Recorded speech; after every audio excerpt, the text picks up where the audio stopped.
What's up, guys? And welcome back to another episode of the Baka Gamers Podcast. Here, me and my friends chill, relax, and pretty much talk about all things anime, manga, and video games. And today, we got ourselves I think, a pretty good topic to talk about. And tonight, we're going to be talking about One Piece. But we're only going to be talking about up to the East Blue and the Summit War. So pretty much expect the part 2 in the future. But before I go on, let me introduce the guest here today. So, got my boy Glow. What's going on? Star. Hello, everyone. And newcomer, John. What's Poppington, people? So John, I hate to do this to you, but since you're a newbie, you gotta give us your top 3 anime or top 3 video games that you like, and explain why. Actually, maybe not all 3, but like one of them. Okay, I mean, I can give you. Making a top 3 is always hard because I have such a large volume. Wow. Yeah, but I can at least say 2 for sure that are the most impactful anime or manga that I would say are probably Gurren Lagann and Haikyuu. Third place, I'd be hard pressed to pick a third that has the same level of impact that those two have. I know I can think of some, but it's a bit open. Gurren Lagann changed my life as a kid.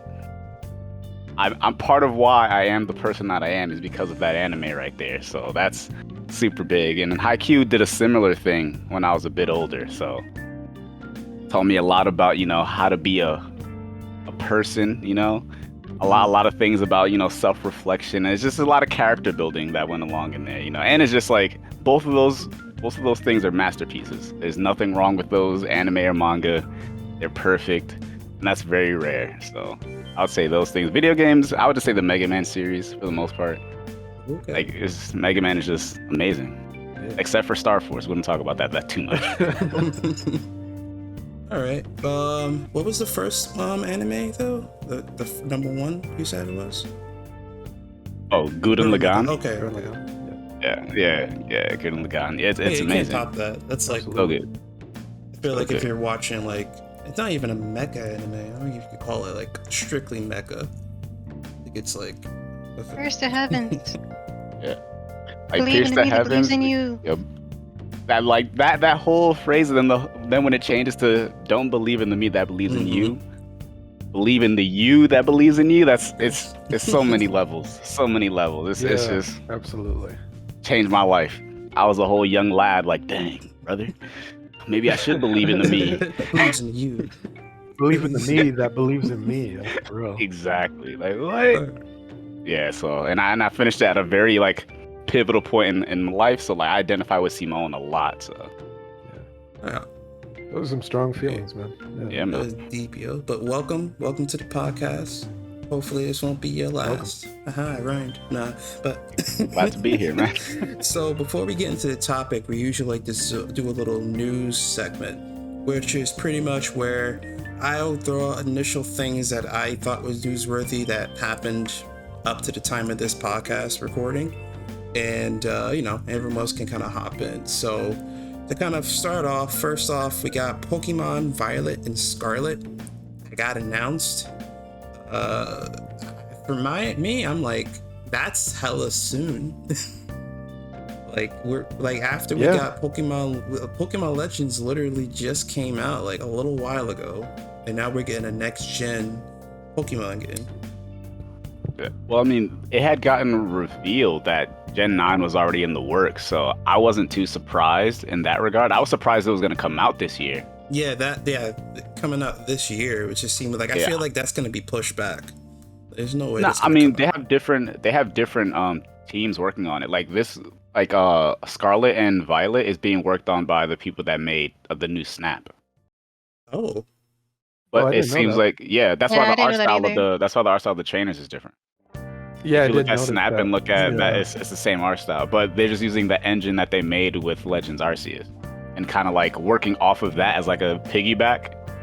and that's the new engine they're kind of building off of. So it's like, again, I was still surprised that this come out this year, but it's probably like they made Arceus and then they were making Violet and Scarlet alongside of it, you know. So I guess that's probably why Arceus got the it'll get the DLC treatment, whereas like they put a lot of the actual content into Scarlet and Violet.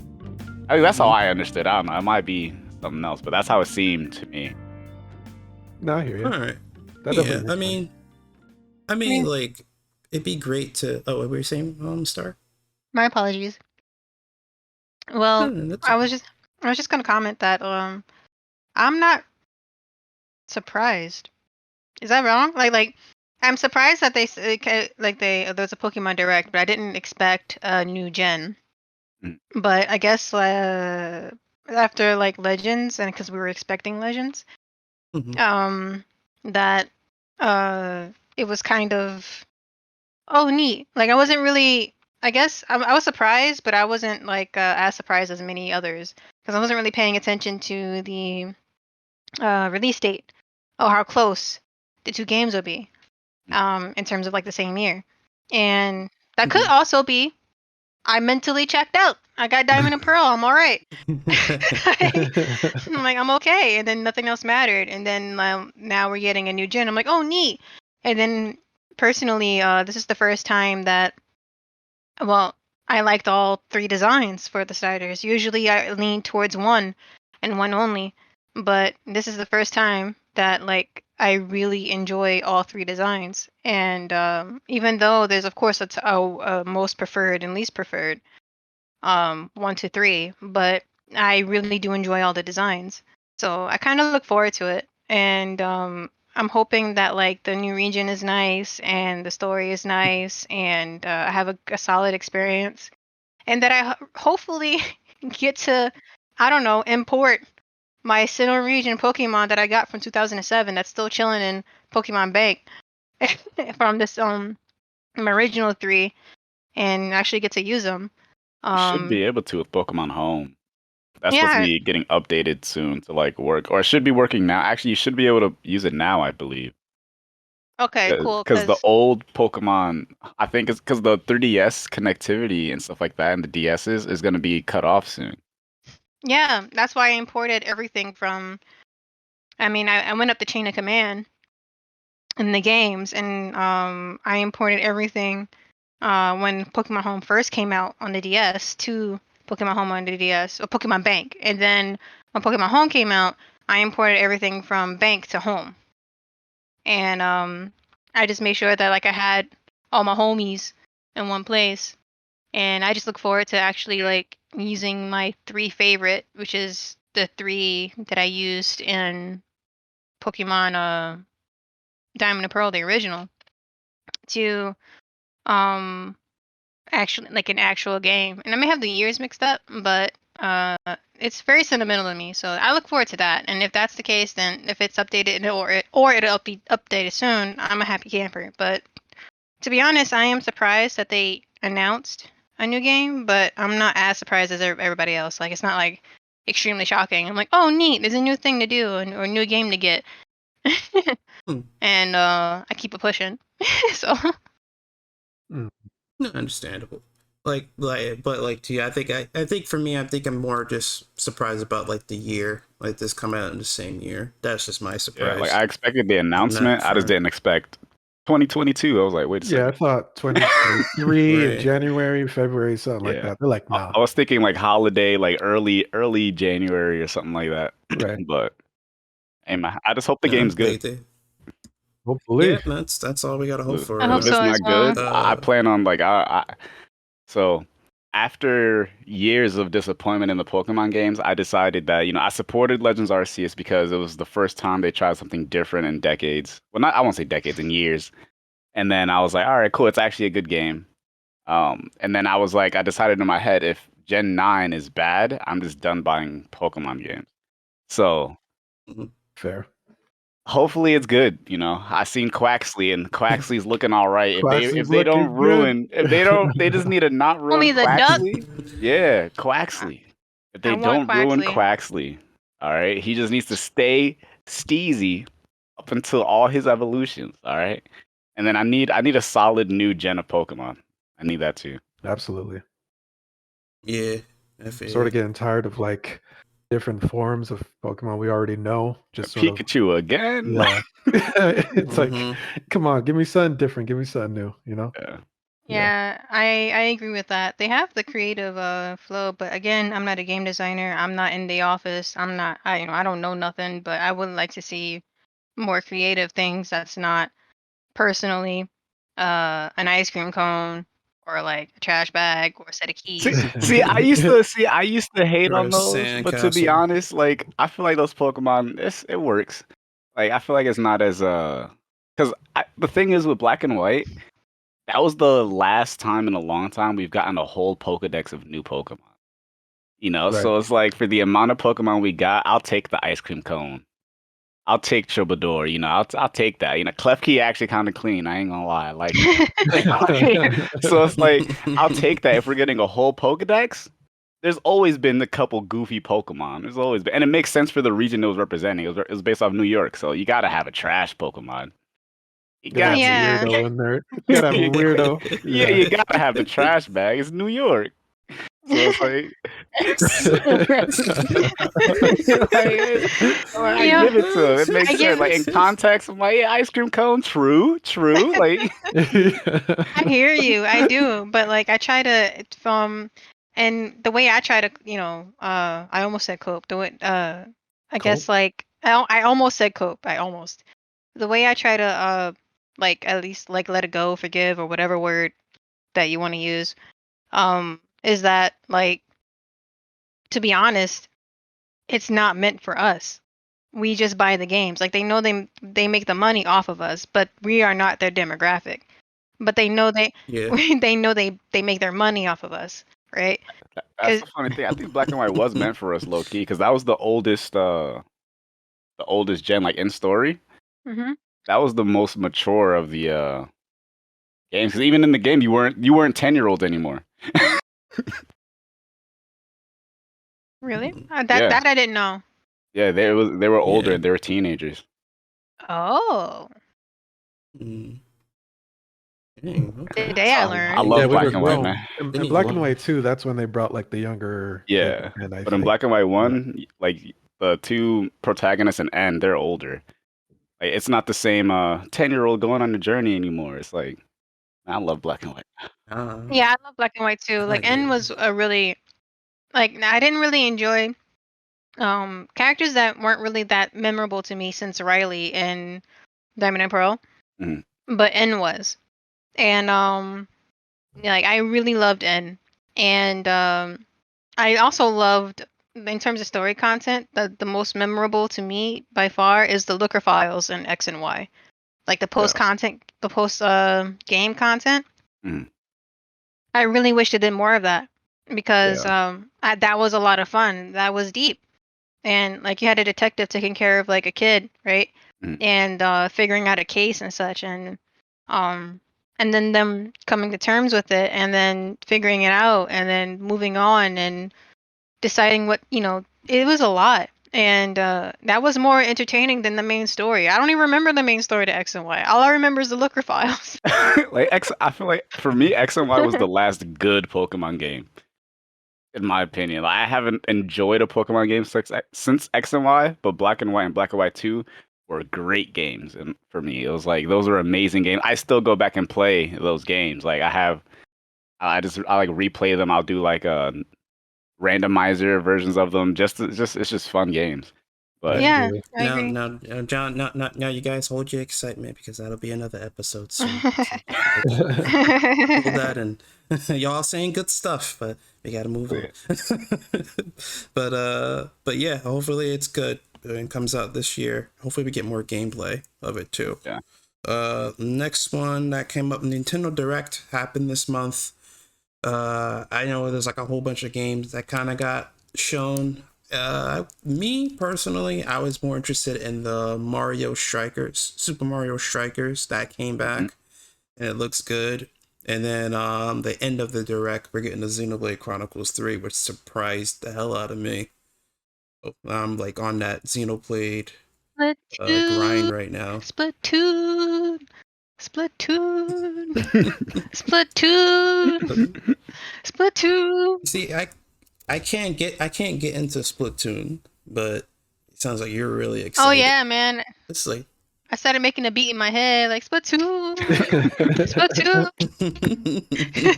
Like, I've accepted my relationship with Splatoon will be me being a spectator to it.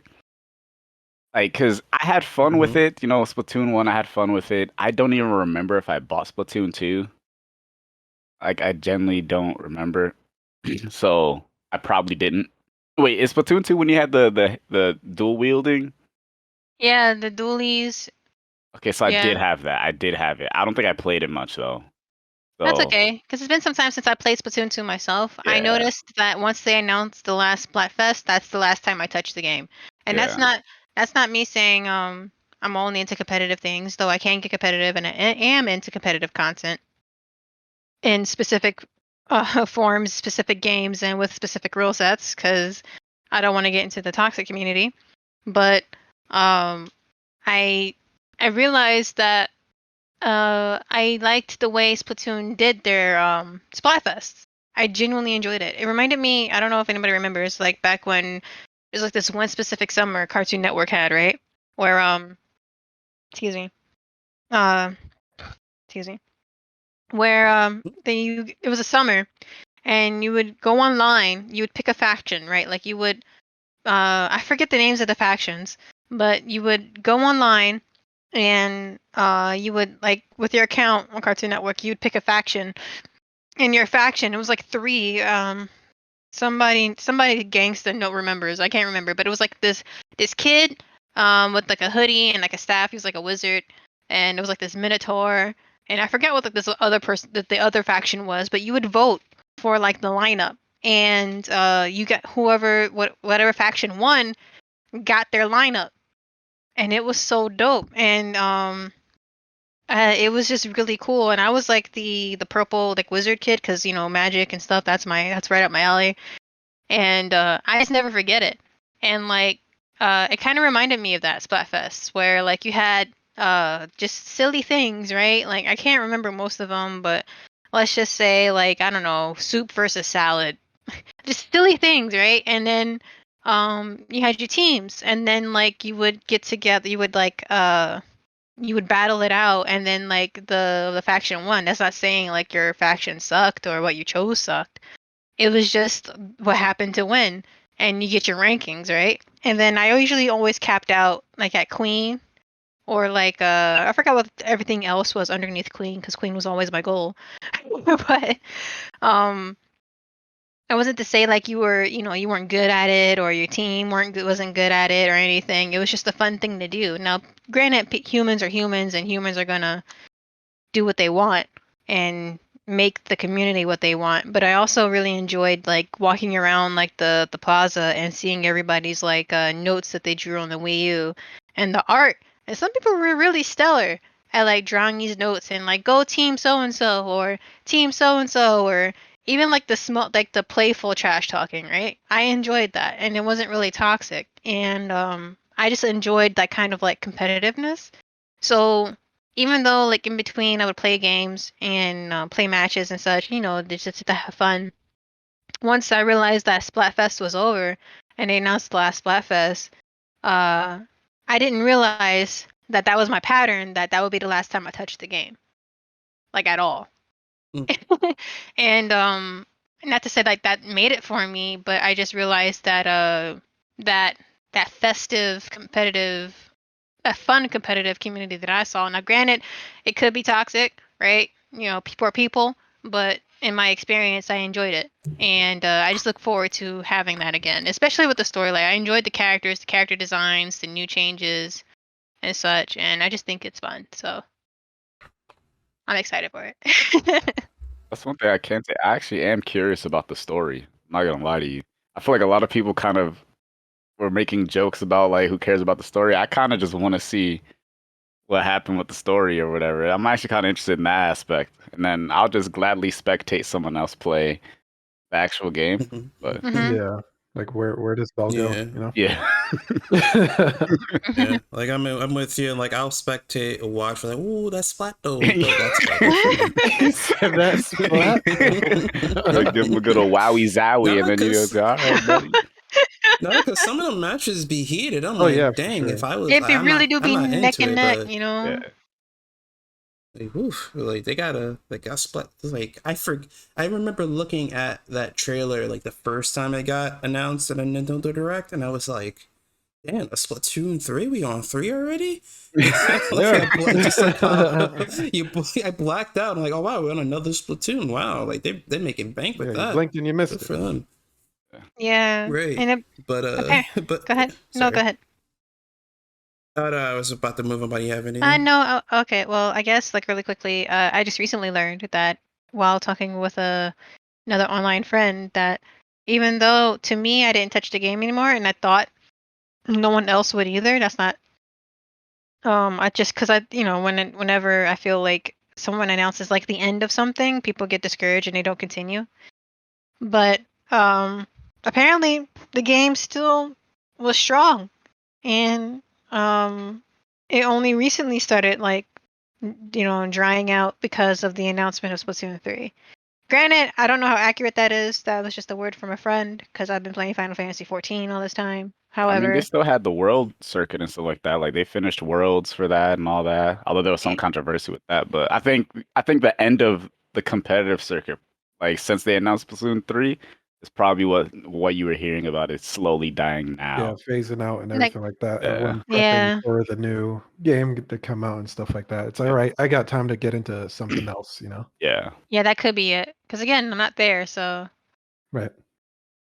Hopefully, Splatoon 3 is pretty good. And honestly, I know nobody plays Xenoblade Chronicles here, yo, but real spit, if you got, I mean, all of us pretty much have a Switch here.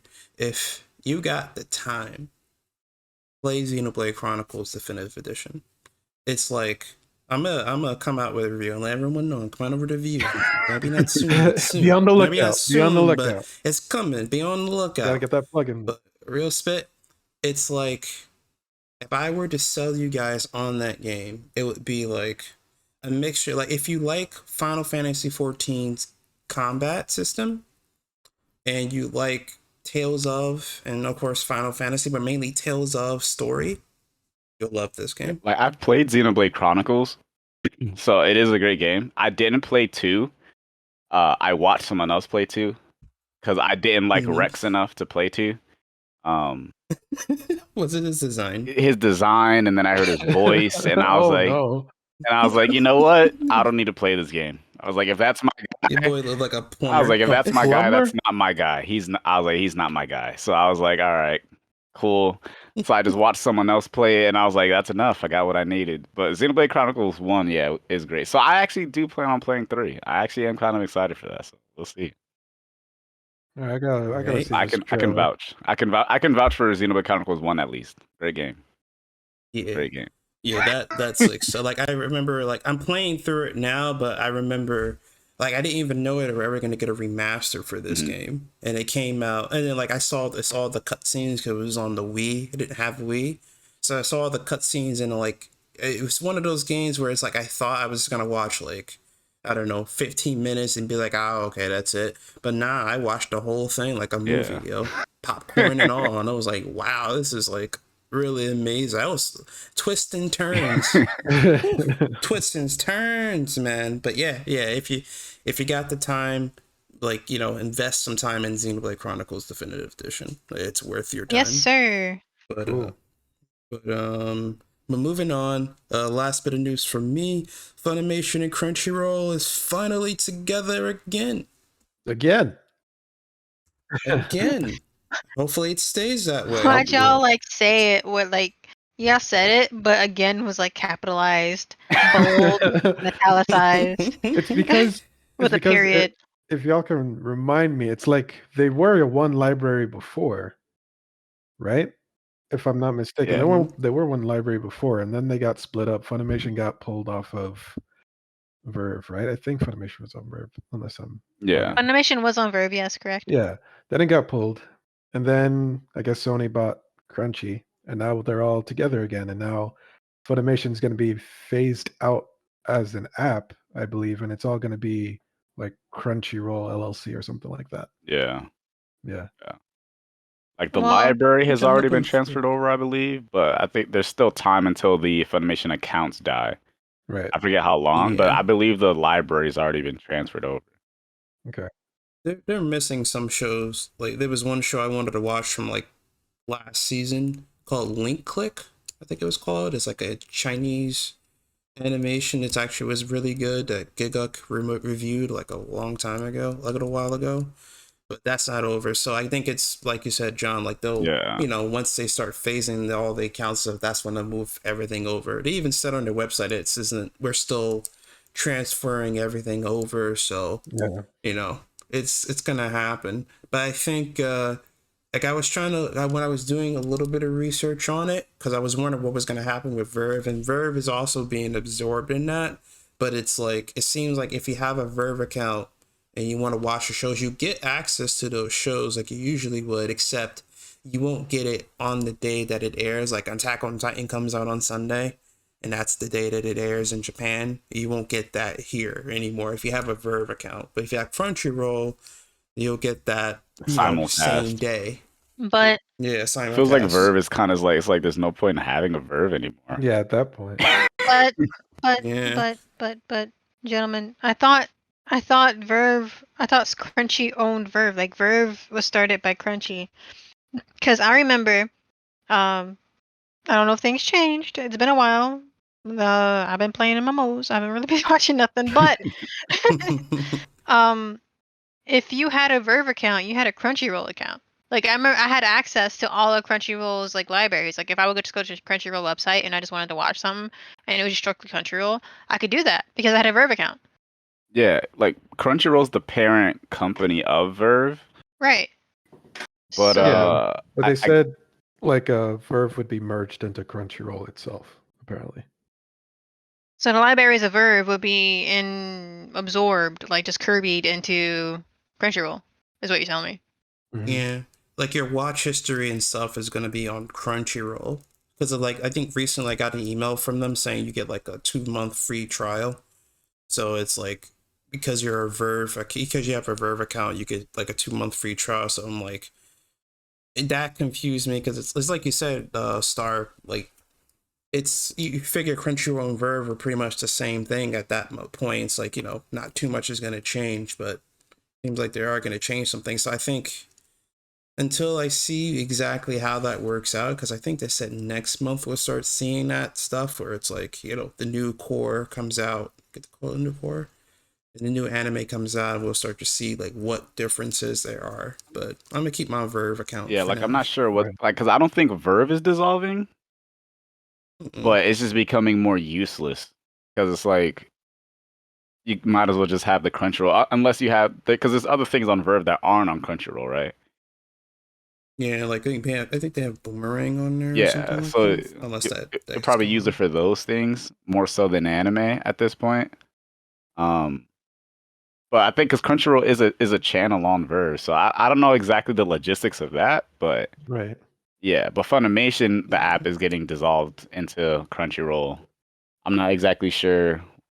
I don't know how much that affects Verve exactly, but Yeah, I think we just gotta wait and see. yeah.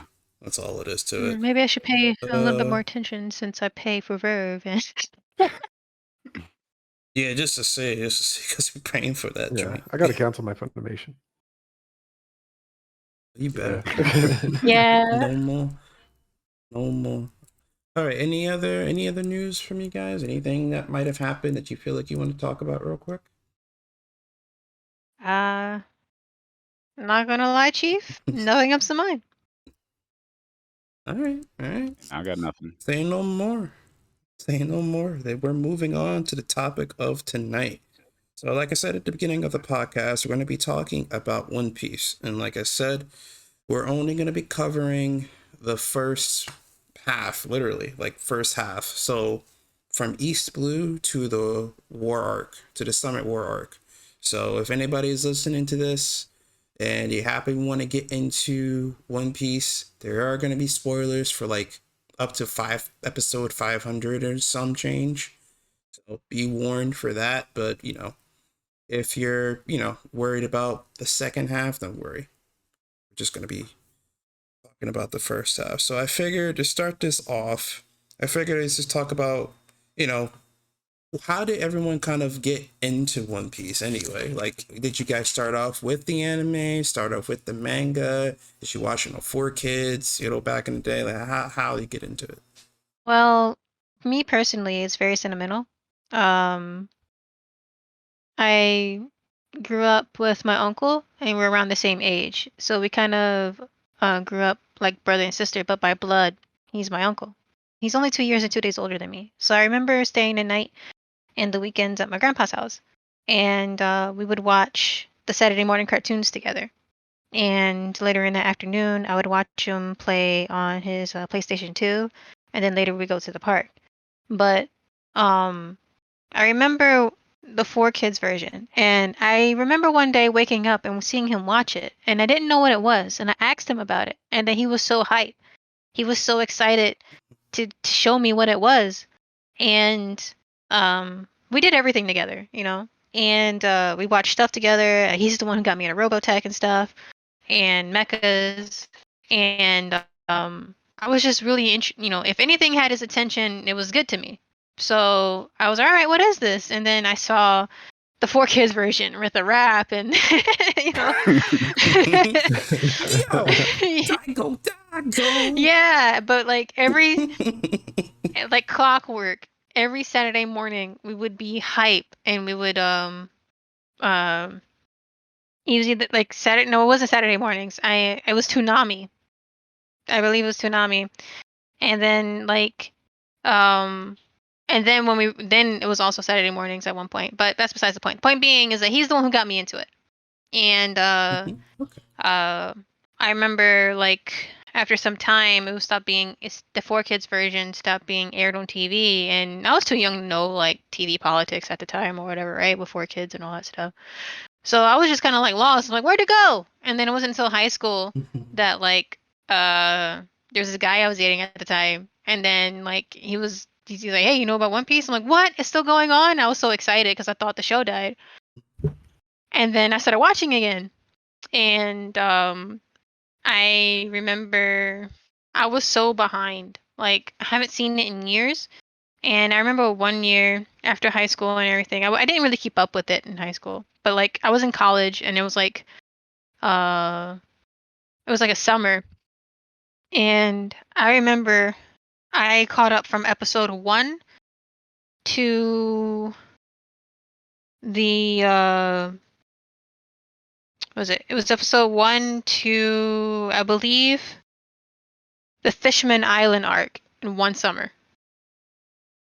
Like I can't remember. My memory's fuzzy, but I just remember that I watched over 600 episodes in 3 months. You were dead. I had nothing to do. It hooked you. Dedication. It hooked you. Dude, not only did I have nothing to do, but it grabbed me. I had to know what happened next. And then as soon as I caught up to Dressrosa, I got tired of being a weekly. And I was like, yo, let me pick up this manga, because at the time the manga was ahead in the next arc. So I was like, I just can't continue from the anime and the manga, though that is perfectly fine. I'm not saying at all that's a rule or anything. It's just me personally. If I'm starting in one medium from start to finish and I'm starting in another medium, I can't start the second medium halfway through. I have to go from start to finish. So I read chapter 1 all the way up to Dressrosa. One of my people, yes. I mean, but even there, it's like, as soon as you start the manga, it's like what's gonna happen. It's like you can pretty much speed through it. Especially in manga too. It's like it's easy to kind of get to chapter 1 to chapter 50. Oh yeah, 100%. In a short amount of time. And at that time it also captured me, because there was a bunch of stuff in the manga, like little Easter eggs, little comments, right? Little things you can see in the background. And one of my favorite things ever, the chapter pages, right? The art. Yeah. I love seeing the new chapter pages where it's like the characters interacting in different things, and over time Oda just it's just the characters being themselves, like being human, or just doing mundane things, or just things like of leisure, the stuff and stuff that you don't normally get to see the character do, and or be. And it was just really refreshing, and it was more exciting to read the manga than it was the anime. And because I got that content, like that extra little bits, right? And but yeah, that's how I got into One Piece. I got into One Piece with my uncle. How about you, John? You were like saying this is your people. Yeah, What's the up? manga people. But I first got into One Piece as a young boy, watching Saturday cartoons too.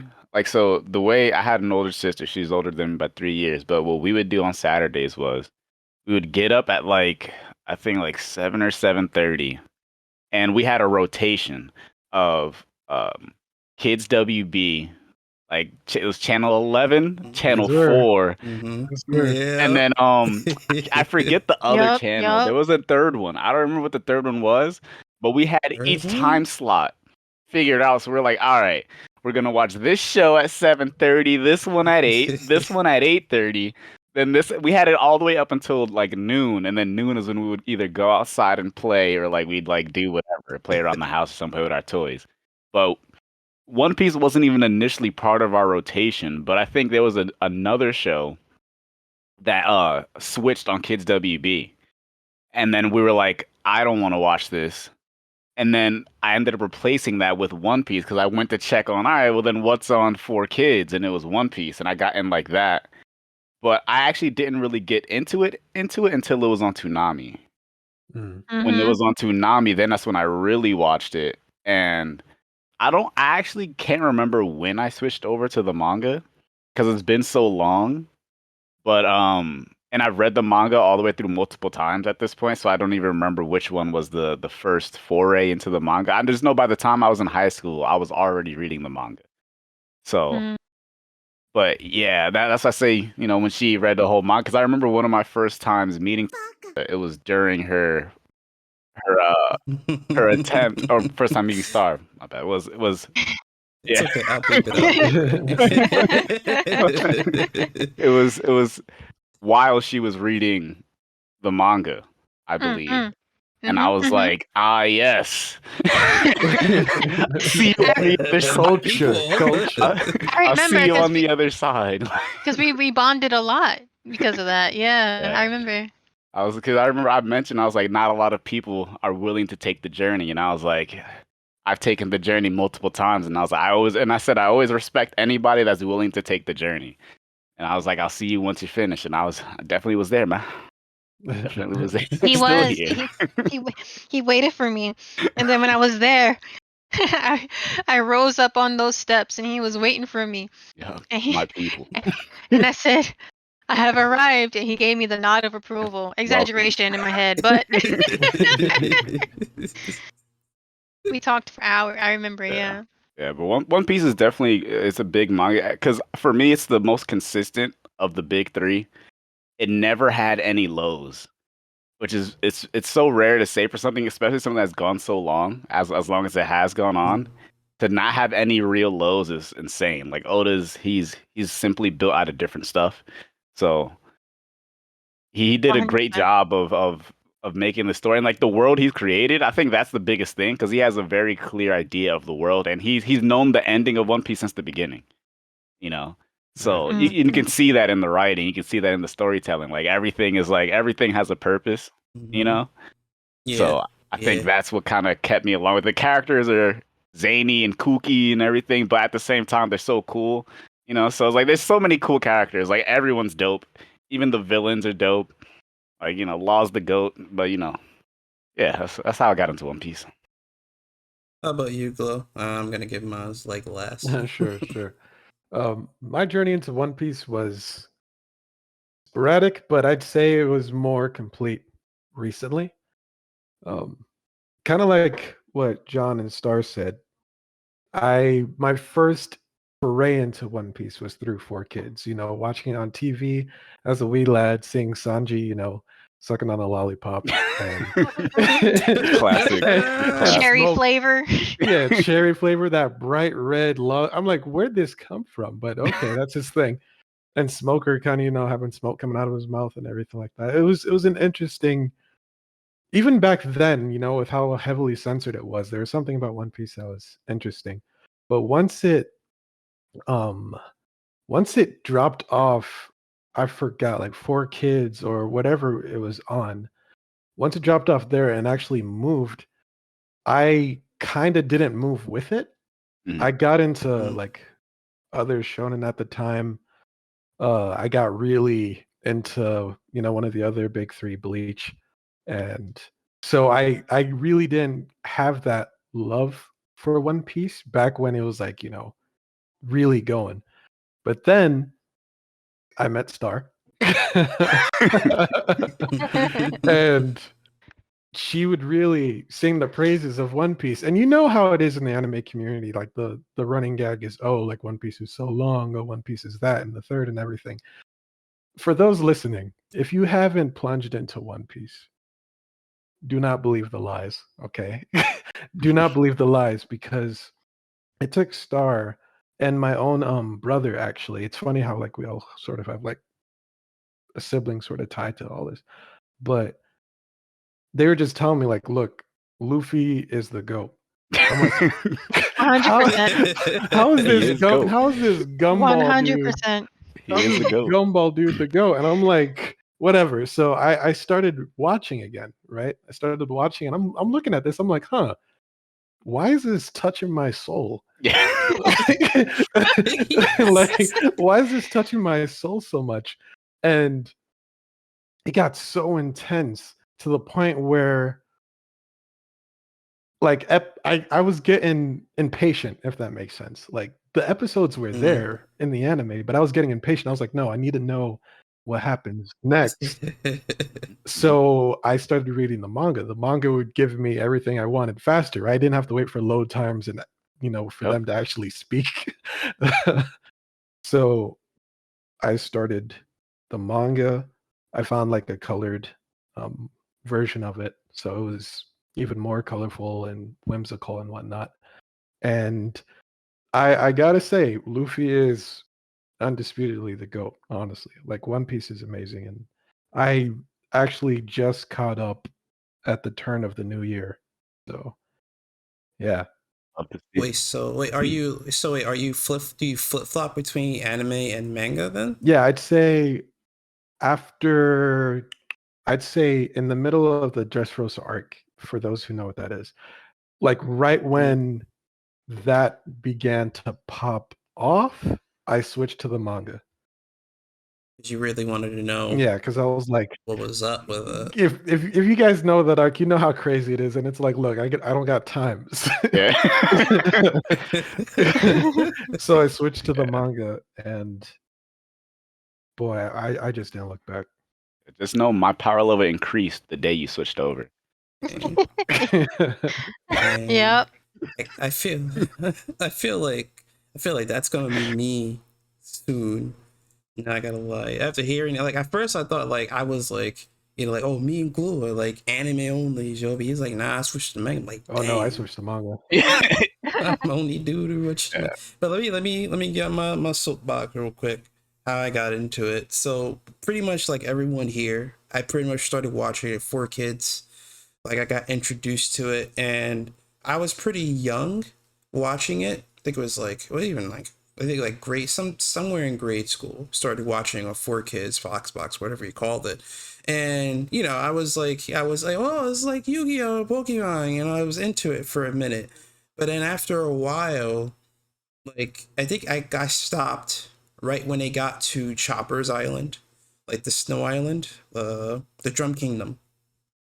And I was like getting really tired of it, because I was like, they're always doing flashbacks. What's with all these flashbacks? I want to know what's happening next. So I kind of dropped it. And of course, when 4Kids went away, I didn't know if One Piece was still going on or not until high school.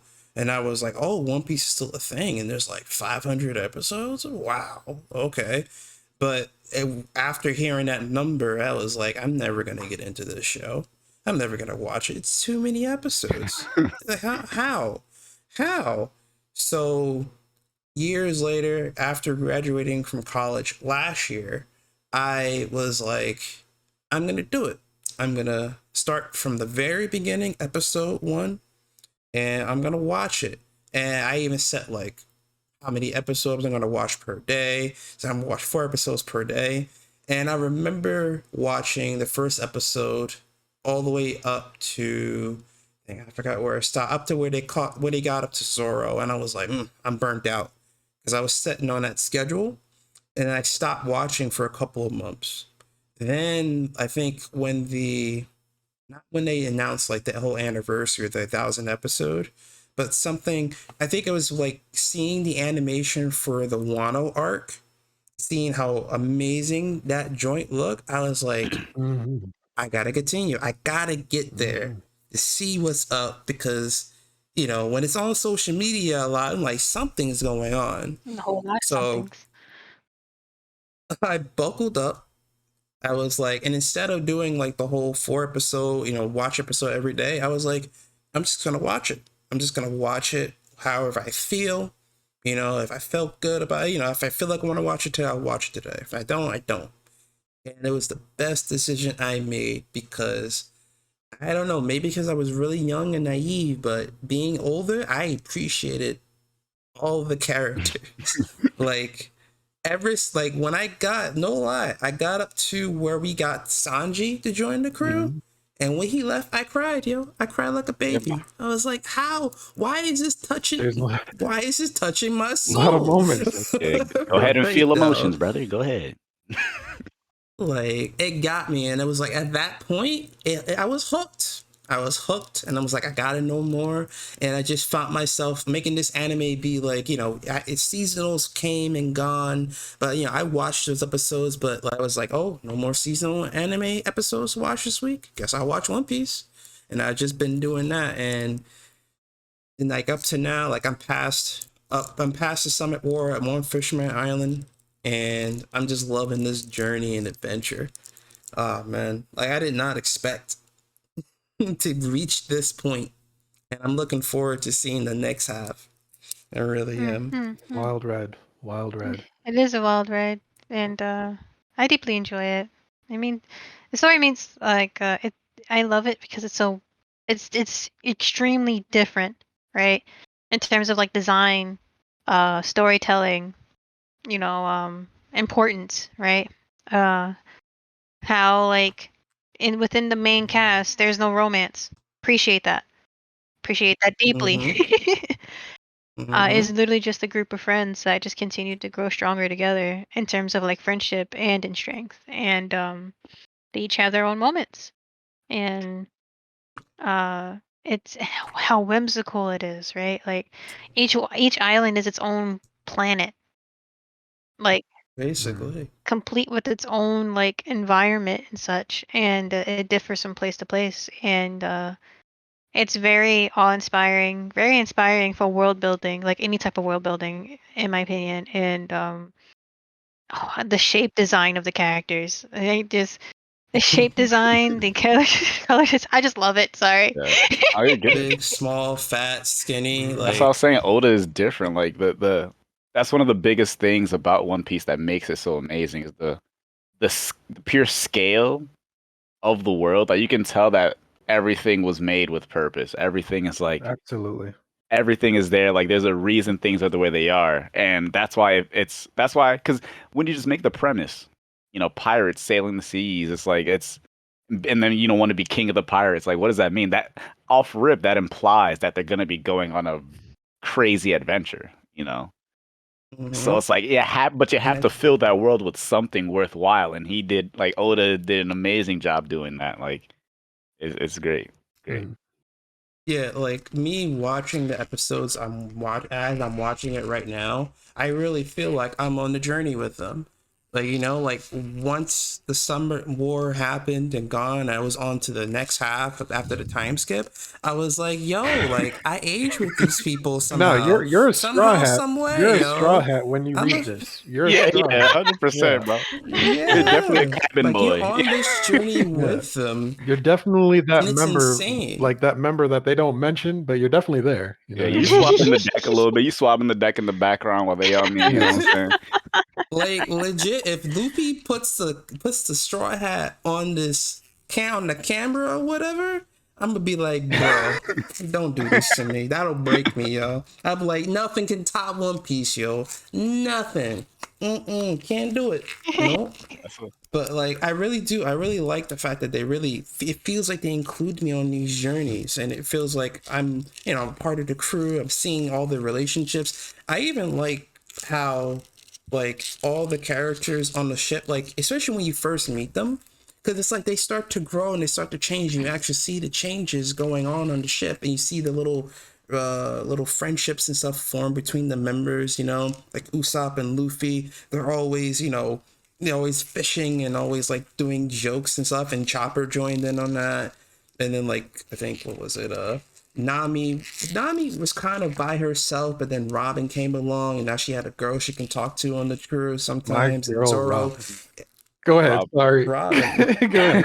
No. And then like Zoro kind of like he was kind of like a loner too, but him and Robin talk sometimes, and of course him and Sanji always button heads. And Sanji, he's just the ladies' man. He's always talking to everybody, all the girls. And I'll admit though, Sanji's like infatuation with them, it kind of gets annoying sometimes, but Stand up, it's Sanji. like at this point I've gotten used to it. Stand up. Yeah. No, go ahead. I thought. But and then like Frankie, and then when more characters came in from Frankie, I love Frankie too. I love how chill and cool he is. Yeah. And I love him. I love Brooke. Oh, Brooke is the goat, Like, man. Brooke is so fire. Love my man, Brooke. Brooke is so fire, bro. Like he's like scared of zombies, but he'll kill them without even thinking. To be honest, Yeah, boy. I think his story was the one that emotionally touched me the most. Like everybody, like all their backstories, right? They emotionally touched me, yeah. But like his story got to me the most, and I think it was largely because that like everyone had their own individual struggles, right? And all of them tragic, 100%. But I think his in particular got to me because my friends and family mean a lot to me, and especially my friends, because that's the family you chose, right? And for him to know that everybody he held dear on that ship was dying, right? One by one, they did the thing that they loved the most, and one by one, they all began to fall. And how tragic, right? How emotionally distraught it is to play a song that you played with your favorite people in the world. It's like a chorus, it's a roar, it's a party, but it gets quieter and quieter and quieter as the longer the song goes, only to find yourself in the end the last one playing, and then you die. But your ability brings you back, but it doesn't bring everyone else back. And then to be lost like you couldn't find his body for years. And by the time he finally found his body, it was nothing but skin and bones. But he refused to, of course, maybe that he didn't have like, of course, the option to choose any other body, but that he wanted his own. And now it's just bones, right? And but to still like linger to that, and to just to have that memory, right, of everyone dropping one by. Bray Sake gets me emotional. I just be singing it to myself, and I'm like, yo, what's going on? What am I doing? It gets me emotional, and like I sing it when I do sing it, and then I sing it. I don't cry all the time. I have fun playing it, but like there are times I'm just listening to it and I'm like, oh, that'll mess me up. And and he has strength, and he just wants to see Laboon again, which is like his last like tie to the people he loved, right? Like that's his hope, right? He gets to have closure and peace, and then he gets to have a new family, right? That wanted him there. That he asked Luffy like, "Hey, I want to join." He was like, "You did you have to ask?" Hey, Luffy, Man, go, bro. One Piece so Luffy, good, man, bro. Luffy. Yeah, Oh man. my gosh, man. Luffy. But hold on, real quick. Like on that, like backstories of all the characters' backstories. Sanji's has a whole lot more, in like the second half. But up till now, who do you feel like was your favorite backstory, or what is your favorite character in general on the crew right now? I'm gonna let you keep that character question, bro, because that's a little crazy for me. But that's a little crazy for me. But I can honestly say, I don't know if it's bias. I don't know if it's because I was crying at 4 a.m. But Robin's backstory in Water Oh, man. 7, that And he's lobby. Yeah. yeah, And he's lobby is pretty strong, yeah. Yep. I was that devastated me, honestly. Yeah, I was in my Like, bag with that too, bro. yeah, that devastated me. And from then on, for her to be always running, like that's her life, always running, nowhere to stay, nowhere to call home, no one to trust, always running, and people want you dead. You know, like the world wants you dead. All adults want you dead, and you're just a child. And then to find, look at me getting emotional right now. Yeah, And then bro. Yeah, and then bro. to find Go like on, the Straw Hats, let it flow. and finally finding people who want you alive, who care about you being alive, and you claiming that for yourself. I was like, nah, this is it. I cried. Yep. I Go cried that- at Yeah. 4 Yeah, a.m. bro. If I you can didn't agree. cry on that, Okay. you I don't know, man. You might got to Yeah. get some check.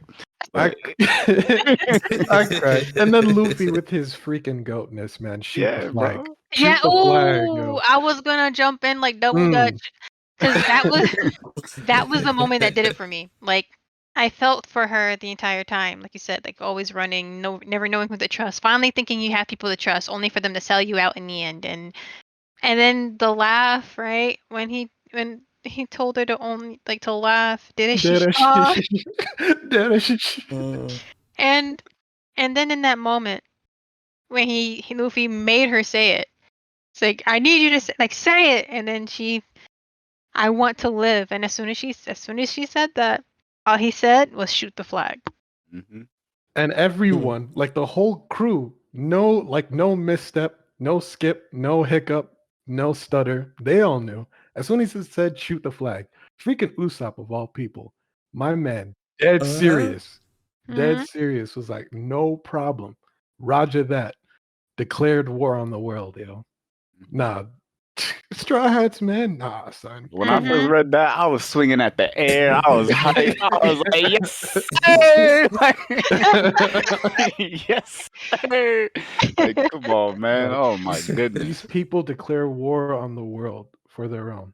Yeah. Like that's different, man. Pure gang activity. That's And powerful, yeah. we live for it. We live for it. Yeah.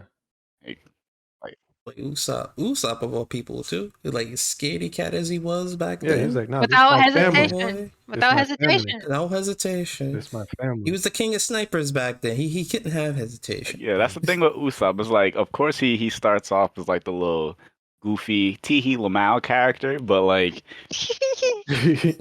yeah, but he definitely has his respect. Even in the early arcs, like it's such a crazy thing. The waves Usopp has as a character. That's a very dynamic character. I like Usopp. A lot of people will come in to One Piece and they'll hate him or hate on him. I get it. Like that's the look he gives, but I love me some Usopp. yeah, Usopp Nah, is but like that Soul Gate growth, King, though. man. Come on, dog. So yeah, especially in the new Gay King. after the time skip. Trust me, man. Yeah, my bro. God. Oh man. Yeah. Oh yeah, the Bruce. When Sentai you music. I'm loving it. I'm loving it, yo. I'm loving him in the seconds. But on Usopp though, like about his growth, like as a character throughout like up to like Summit War and probably a little bit beyond. Like I like the fact that in the beginning, he gets the ship and he's like, I'm the captain. But after a while, like after Water 7, you don't really hear him talking about him being Captain Usopp as much as like as he did in the past. Like I think he kind of did, but he did it as a way to kind of like make his enemies fear him. But of course, nobody would take his lies like that. But it's like when he was on the ship, yo, he after Order 7, he really respected Luffy and accepted Luffy as a captain. Yeah. And it's like that whole fight, especially like him fighting for the mayor. I felt for him when he was fighting for the mayor, yo. Like I understood, yo. He's like, I've had this. This ship was given to me by the girl that I like, yo, and like it's been with us since like day one. You just want to scrap it? What's wrong with you? I get That it, ship but was a straw there's hat, no yo. way to That save ship was a it. straw hat. Like that's the thing. Yeah. Yeah. Yeah, and I agree, but I think that's the first time I had a problem with Usopp. Because like I love me some Usopp, I do. But at the time, it was like it wasn't a question of the crew's sentimentality towards the ship. They knew completely they loved it. It was a question, in my opinion, right? In my absorption, like my reflection, that it was a question of, can this keep us alive? Can this keep us alive, right? Like that's like saying you have a car, right? And this car has took you through all the trips and road trips and everything, and even some accidents and such, right? But there's gonna be a time where you need a new car, right? Yep. That's not saying that you don't like the old car that you have. That's not saying you don't want to keep it or anything, but that's you coming to the realization that it's run its course. Yeah. And you have to have a new car for your journey to continue comfortably.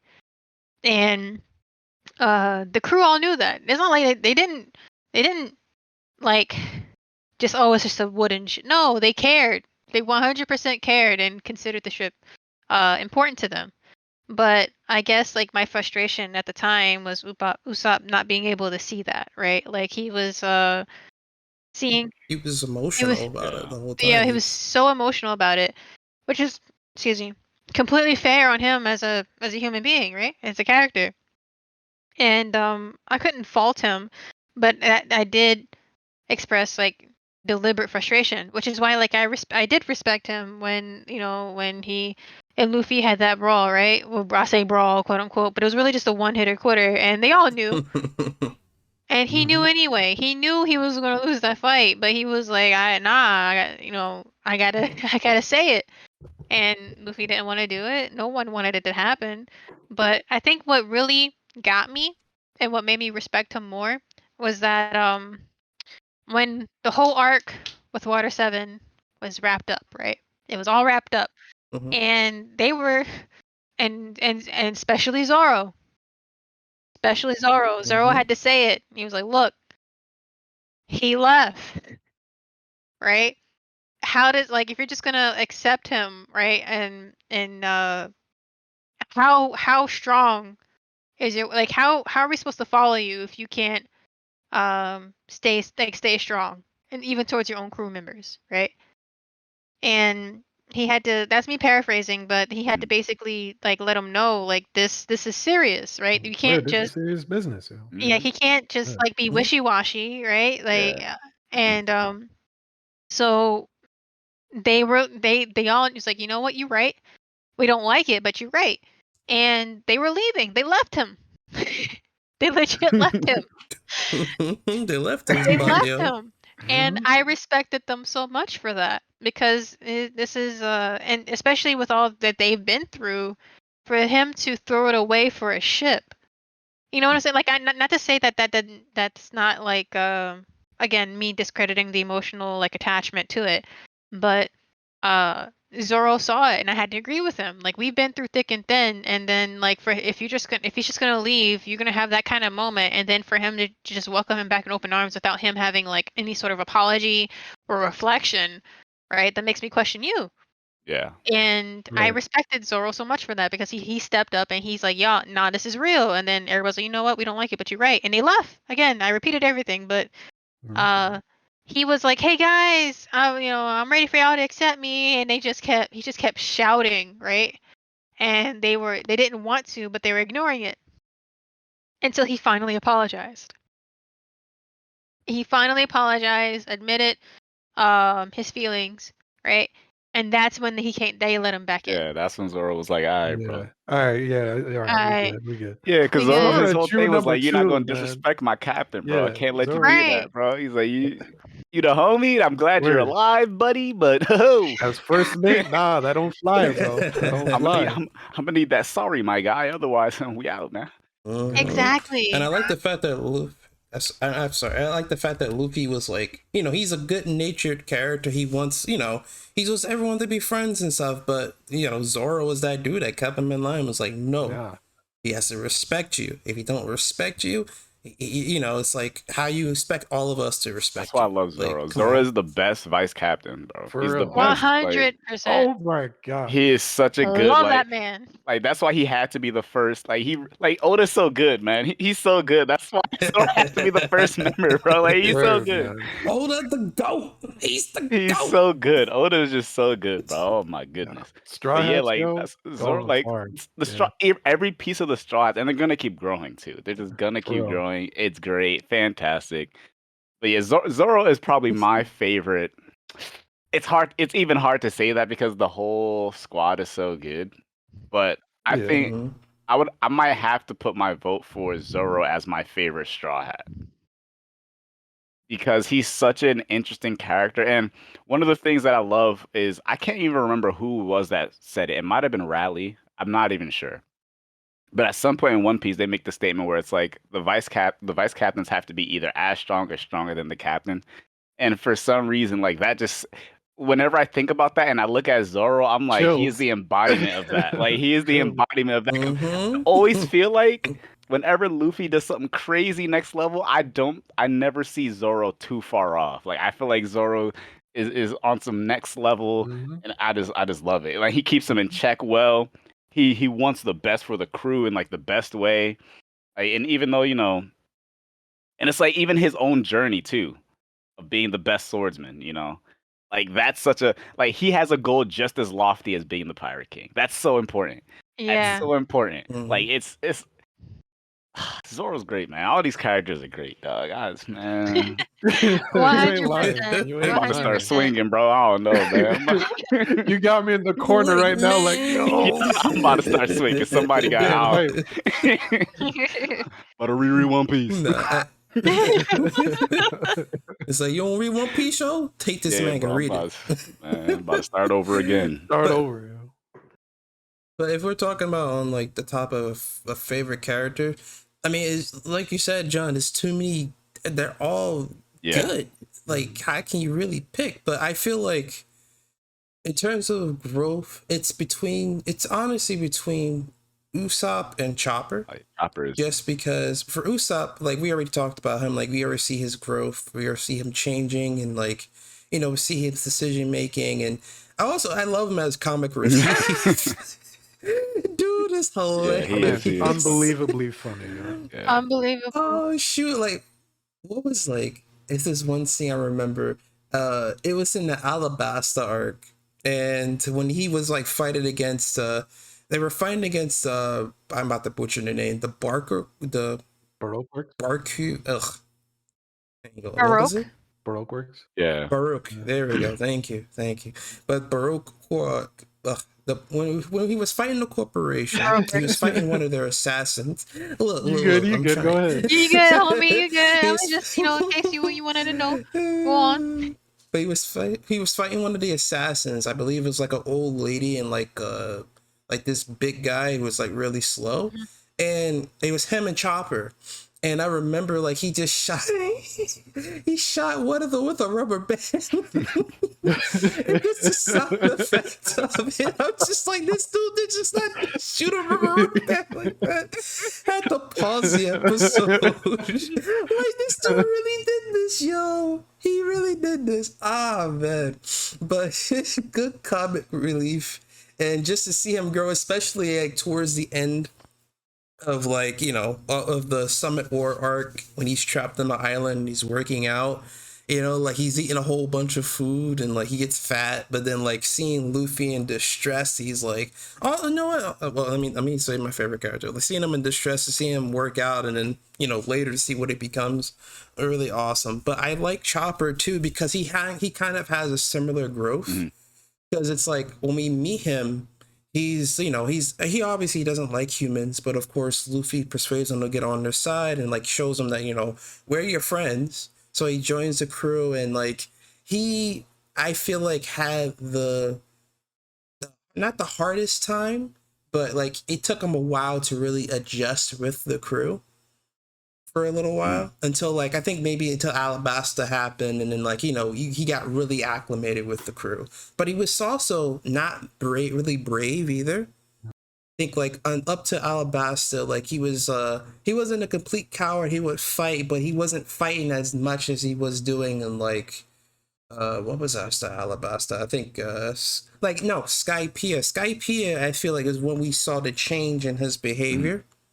Because it's like in Skypiea, he was left with the task of protecting the ship, protecting the Mary, but then they kept getting attacked by that freaking dude with the lance and stuff. He was flying around, and he was like really trying his best, but like he didn't fail, but he felt like he failed a little bit, and I feel like that stuck with him. So then, like the next couple of episodes and arcs happen, you see him really step up, like in Water 7 when he takes that freaking like the third pill and like turns into that big ass giant monster, like out of control. And I was like, damn, he's willing to go hard in the paint for his allies. And like, I don't feel like we ever would have gotten that Chopper, that's a different Chopper than what we know from like back then to now. I agree. I just want to point out, because my mind is kind of giggling when he first transformed into Giga Chopper and he just grabbed my dude's dome. Yeah. Dude. Like it was awesome. It was so quick. Like it was so like he threw him so hard but so short, and like but he flew so far. Like it just made me I'm sorry. Nah, yo, that surprised me too. Like I remember just like I think I went to the chat looking for that gif, yo. It's like he really picked them up from the head and like not even like he even tried. He just tossed 5-finger grip to the dome and then yeeted. That dude was yoked. Like he was just gone. Oh jeez, yo, just yeeted my boy across the line. Oh jeez. Didn't turn his head. Just I'm like, oh. No, I'm not even look. They didn't even care, yo. Oh man. It's like you ain't worth my time, my Talk guy. about autopilot, dog. Sorry. Nah, it's okay. But nah, on the like in terms of now we already talked about characters and we talked about the crew, but there are also like some side characters in One Piece too that like come up from time to time. They always contain like Kobe. I think is a really good example. My man, Kobe's dope. Get out my head. Kobe, yo. Like, I gotta say something about Kobe, yo. Like, I already like now the bad thing about me watching One Piece now is the fact that I know little bits and pieces of what's gonna happen in the future, but not too much. Yeah. So I already know what Kobe becomes. He becomes the GOAT. Yeah, he's fire. My man. The GOAT. But like seeing him like grow here is pretty cool too. Like even the fact that we don't see him as often, but like I remember like just seeing him like he was just this little kid, but then like I guess a couple of years go by while during their journey he gets a growth spurt. I'm like, Kobe, right? My boy. Yeah, did his push-ups, man. Yeah, but to like to your point, like we don't see it, right? We're not there because like we're following the Straw Hats, but the fact that Oda can be like, look, here's a character that we probably like not wrote off, but it's like, okay, bye, see you later. But he's out here doing his push-ups, trying to keep up with Luffy, you know what I mean? And it's like to see this kid going from like accomplishment to accomplishment, man, it's you get proud, man. You're looking at this dude like, yo, I'm proud of you, Kobe. Good job. And it makes sense with how he left Luffy, like how Luffy left him. It makes sense, man. It's like he was because there was no doubt in my mind. I'm like, he's gonna start sliding. Has to. I think, you know what, bro? I'm gonna say this right now. He's gonna be the next Garp. He's gonna be Garp. Nah, he's gonna be the next Garp. High key. He's the new gen Garp, yo. He's gonna be the next Garp, and that's gonna be crazy. Yo, like he's gonna catch Luffy, yo. It's gonna be besides the kid thing, but he gonna catch him, yo. And they're gonna have a drink in the cellar. They're gonna be like, so I caught you, bro. I caught up to Well, you. well, It's well. like, Are you telling me yo, that it's gonna be another Garp versus Indeed Rogers? Because that's what I always Yeah, believed. But yeah. however, comma, I will say I don't think it would go exactly as that, though.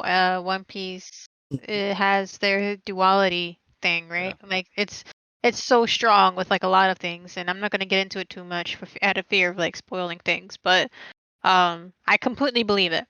And I will say though, one thing that was completely jarring that like you see the Straw Hats and like they don't age. But like you take two steps to the left and then you see from Kobe going to a wee lad to a whole Chad and you're like, whoa, Well, you gotta what think happened? like this. He went through puberty. Mm-hmm. Puberty is crazy, especially for a guy. That's about Oh, right. true, Like, true, And true, if true. you and if you in the Yeah, military you're with right. Uncle yeah, Roy, like Oh, that's about right. I'm like, you know what I'm saying? Like puberty, you go through puberty, like think about it like this. When you first met me, I think I was like your height, if not a little bit shorter than you, Star. Correct.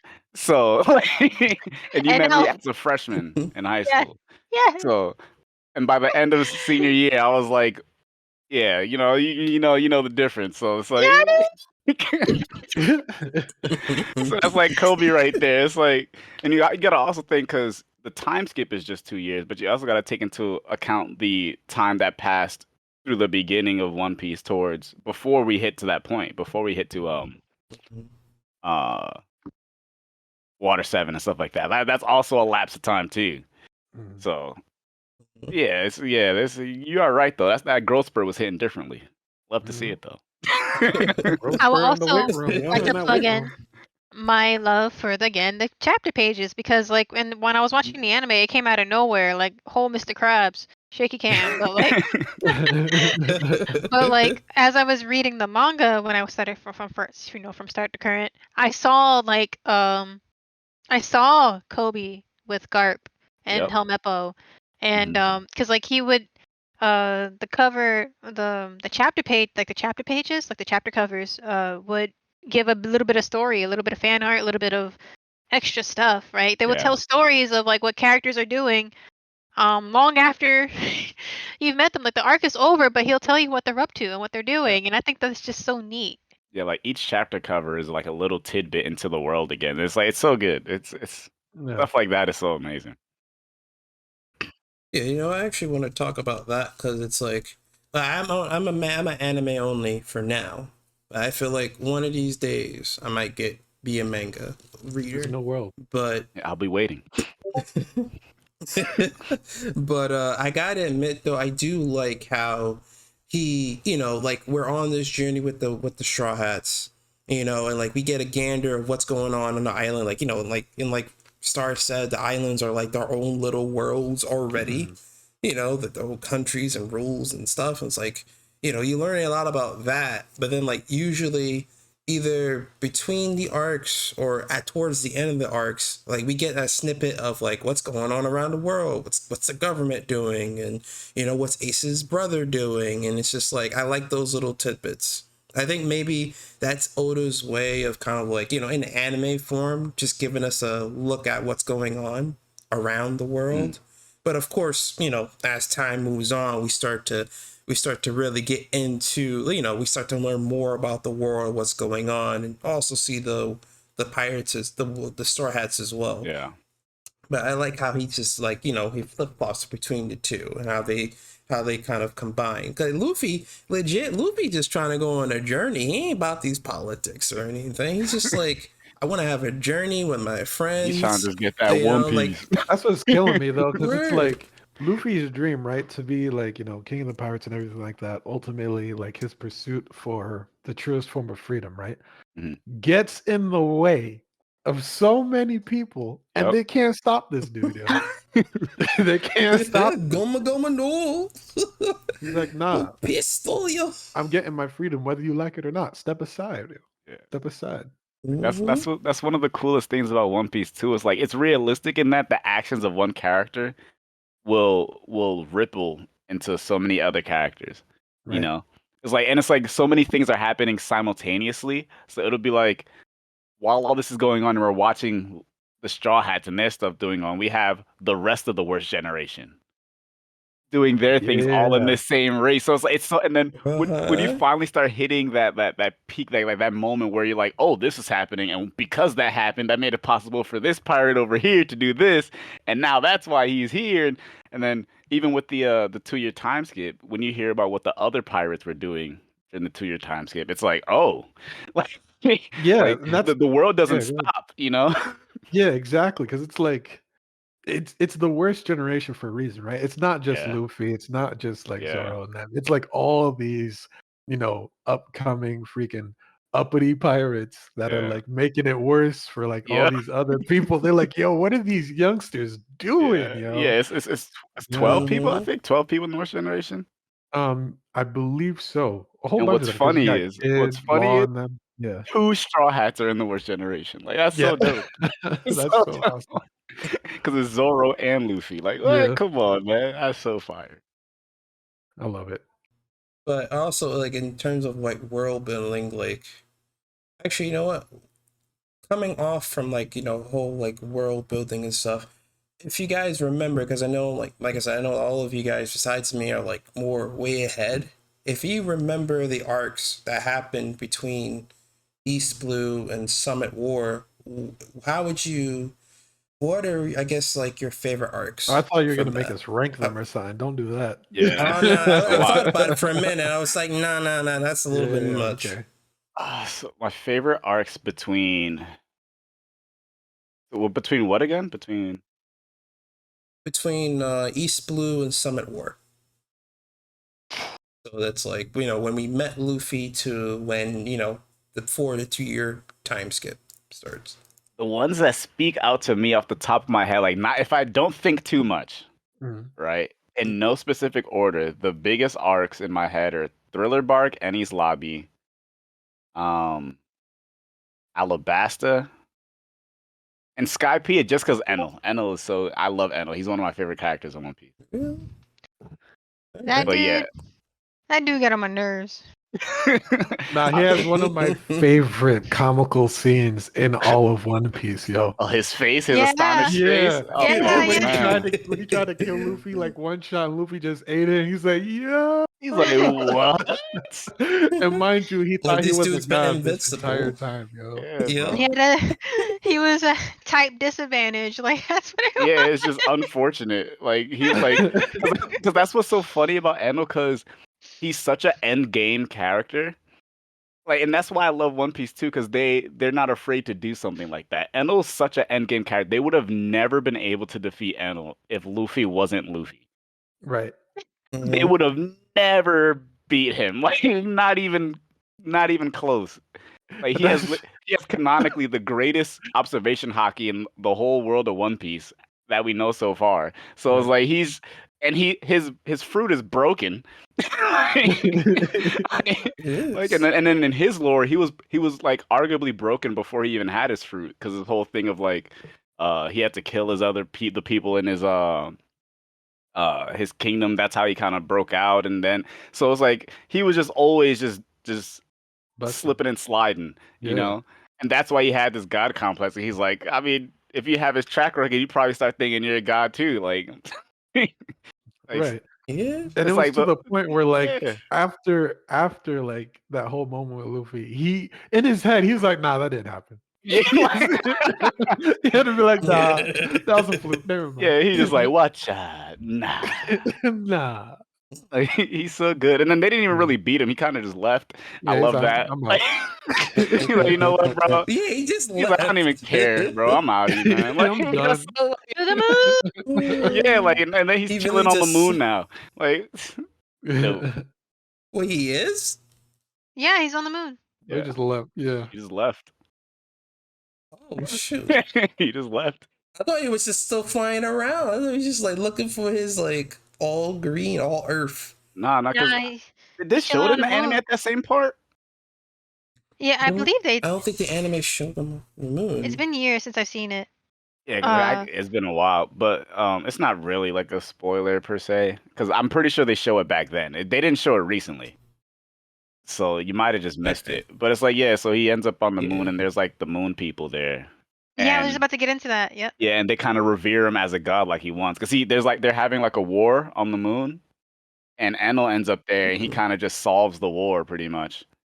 And then they revere him as a Oh yeah, no, god, that and wasn't he's me. like, "Yeah, This is right. This is right. I am a god. This Yeah." is right. So he just chills. Like, Now you see, that wasn't an anime. That wasn't, That was because all I remember, cover pages. that wasn't. It was in the manga. Yep. And that's one thing I missed. That's a little tidbit I miss out of the yeah, manga. so that's where Enel is on the moon right now. He's just chilling, being revered as a god by the little homie. I forgot what they're called. Yeah, there was a whole race, and it was explained too, but I can't Yeah. remember. Can't remember their name, but yeah, they were having like a war, and Enel comes in, and he just goes, "War? Yeah." Cut it out. Yeah, cut it out. And then they go, "Yo, this guy's, yo, yes sir." And he's like, "Yeah, revere me." But what about you, Star? What was like some of your favorite arcs from We the first half, we discussed. if you remember? Yeah, I remember. Oh, we did. Huh? No, I'm sorry, I keep cutting you off. No, it's Go all on. good. So I spoke briefly about a few of them already.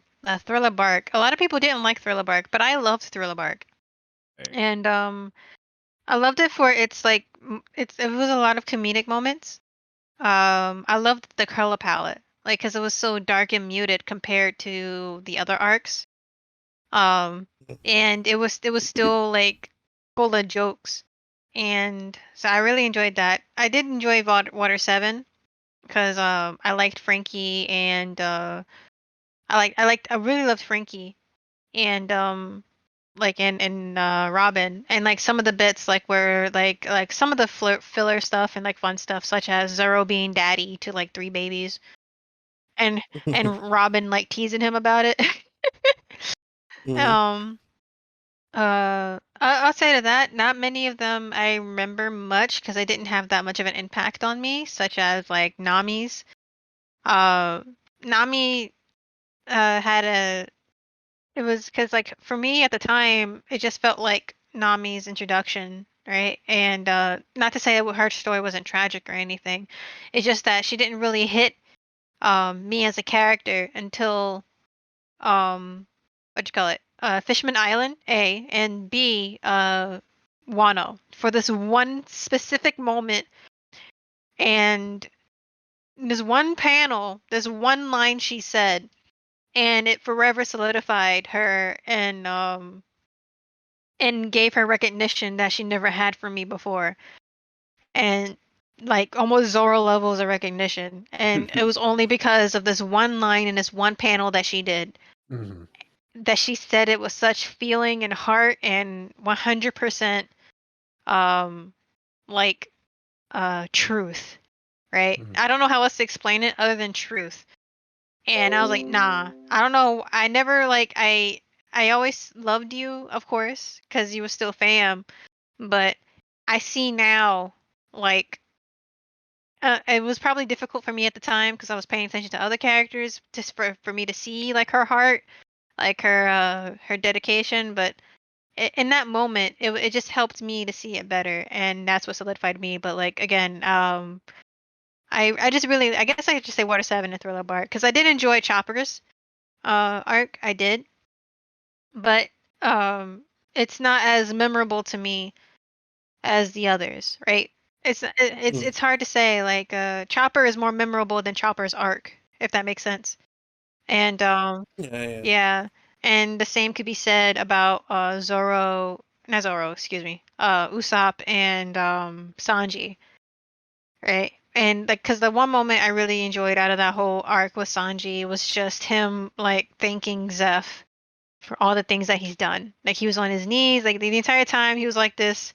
They had like they would bark at each other, and they had like this like really like this tough love relationship, but for the whole crew to be in tears and he's just on his hands and knees just thanking him for all that he's done, all that he sacrificed, only to learn later the exact sacrifices that he made for Sanji, which made me think and go back to how really more emotional and deep that moment was for Sanji versus just him thanking him for teaching him how to cook and keeping him in, it was a lot. It was Mhm. much deeper. It is still much deeper, and I guess like off the rip again. Outside of that, the war, 100% the war, and Impel Down.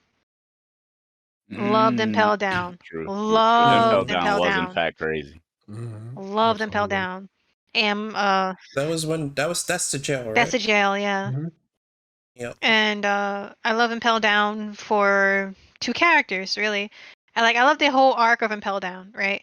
How you had to break into jail only to break out of jail because what you broke into jail for wasn't there.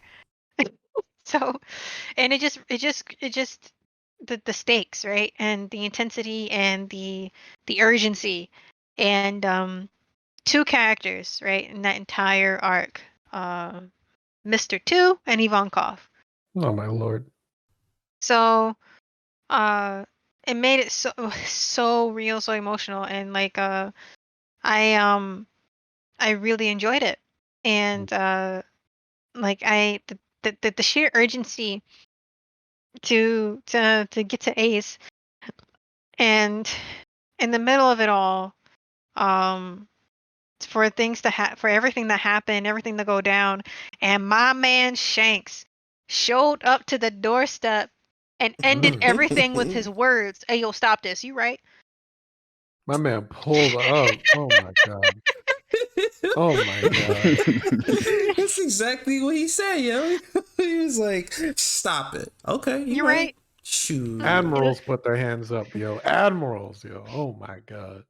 And He's like, "You don't want me to get into this, yo." so like, yeah, I guess off the rip, my top favorites will be Thriller for aesthetic reasons and comedic reasons, as well as like other reasons, right? Like for story that build up on later, like, especially for Zoro. Then there was Impel Down and Water 7. Those would be the main memorable ones, favorite arcs for me. And in this half. You know, In this half. yeah, but also the speak on that too. Like you're right though. It's like when we had those individual like little character arcs that were still arcs in general. It was like I care more about about the character. So like for the Drum Kingdom, like when I think about the things that I remember for the characters, it's like for those arcs, it's like I remember just Chopper and like his battle with liking humans and studying medicine and the whole the not I don't want to say discrimination, but just like everyone hating him pretty much, calling him a monster, and Sanji's confession and like being on his knees. So I remember those little bits. Yeah.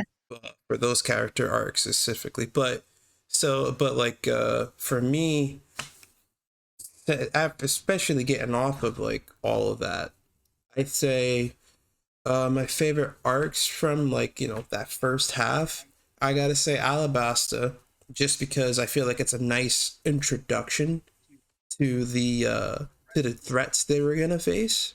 And also like not to go too much off topic, I think Oda does a really good job at like really setting the stake, like really like setting the stakes, how much they get bigger. Like when they were in East Blue, it's like the last big enemy they fought was the fisherman, and then that was when they kind of went into the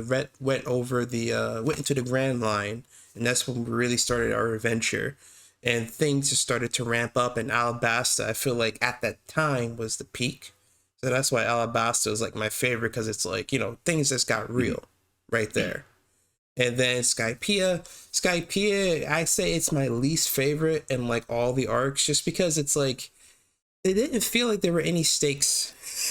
There were no stakes involved in that whole arc. It was just kind of like they were really just like looking for treasure, and they just happened to come across this whole war that was going on the Sky Islands, and they're just like, oh, we're here, we're just a part of it. So it's like it wasn't my least favorite, but I will say it's a really good arc introduction hockey, without knowing that it was hockey. Because the whole time, like, they never explained what mantra was until I learned what hockey was. Like, oh shit, that was hockey the whole time. Oh, sap. Oh, they were just really good at it. And I was like, that was really good. Let's see, after that one, like they had, I think Water 7 would have to be my favorite. just because that's when, like, that's the next stage. Like Alabasta, that's the next stage in our whole, like, shit's getting real. Now Water 7, like, shit's really getting real. Like, the government's getting involved now. We're facing people like a higher level. And so, like, I think that was when we really got to see the Straw Hats actually, like, put in more work. It's like Nami, of all people, who were just kind of like, she was just a flirt. She was usually like, she would steal, she would lie, but now she was getting her hands dirty a little bit more. Well, Alabasta, she got her hands dirty there too. But here it's like she stepped up her game. Same for Usopp, who, at the time, Soga King. And, even Luffy, like, he developed his gear second and gear third just to fight Homeboy. Yeah. Yeah, and like, like that's when they started to level up. So Water 7 has to be one of my top favorites. Thriller Bark was all right. I love the introduction for Brook. I think I just liked it more for Brook's introduction. And and especially towards the end of that arc with the whole with Zoro taking on Luffy's pain. That was real. Yep. That Zoro's was goat, man. 100%. Zoro's the goat, bro. I'm And telling you. That like, was the GOAT. and what he did was like when Sanji was like, nah, like you knew Sanji was about it, right? But Zoro was about it just a little bit more. Why? Because he knocked Sanji the F out. Yo. He's like, nah. The only one that can take this responsibility is me. And it wasn't like a pride thing. It's just that he even in his dislike for Sanji, right? And like how they argue and everything, he was not about to let him take on, like, he cared about him enough to not Mhm. for him to not let him take on Luffy's pain. Yeah, Right? like that's not his. He knew that wasn't his place. He like That's that's not not your. nah. That's not your That's me Yeah. place, right man. there. That's me. This is my role, bro. This is me, man. This This is is know? why mine. I'm here. And then Yeah. when Sanji woke up and he was like, what happened? And he was still standing. He said nothing, even though we all Mhm. knew what happened. Mhm. Kuma That's said why he was gonna Zoro's my die, bro. guy. Homeboy stood. That's why It was like, Zoro's my guy. You know? He can't not be my guy like, doing go activity like that. Like what? Absolutely. like Homeboy was knocked out. Absolutely. He was still weak even when he got to the freaking Acapulco. I'm probably saying that Yeah, he wrong. was in recovery, But what it dog. got? He was. Yeah, he was still recovering, yo. Like, he was knocked out of that, but he still, he still kept it trucking, And I'll admit, like, that part when everyone was disappearing, like, I felt so bad for Luffy, Like, because it's like Luffy was like, you see this cheerful kid, he's adventuring with his friends, everything's going all good, and then I think, like, what was it? When did he learn about Ace's situation? Was it before he got to Acapulco, or It was after.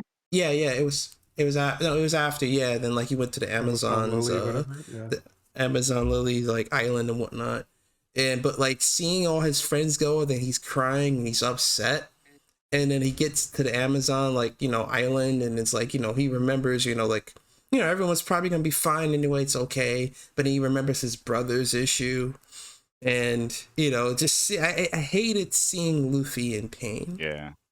Seeing them cry, because it's like, this ain't you, man. This ain't you. This ain't you, man. That's why we fight together and we share the music are my favorite intros still. Because I still got that song, man.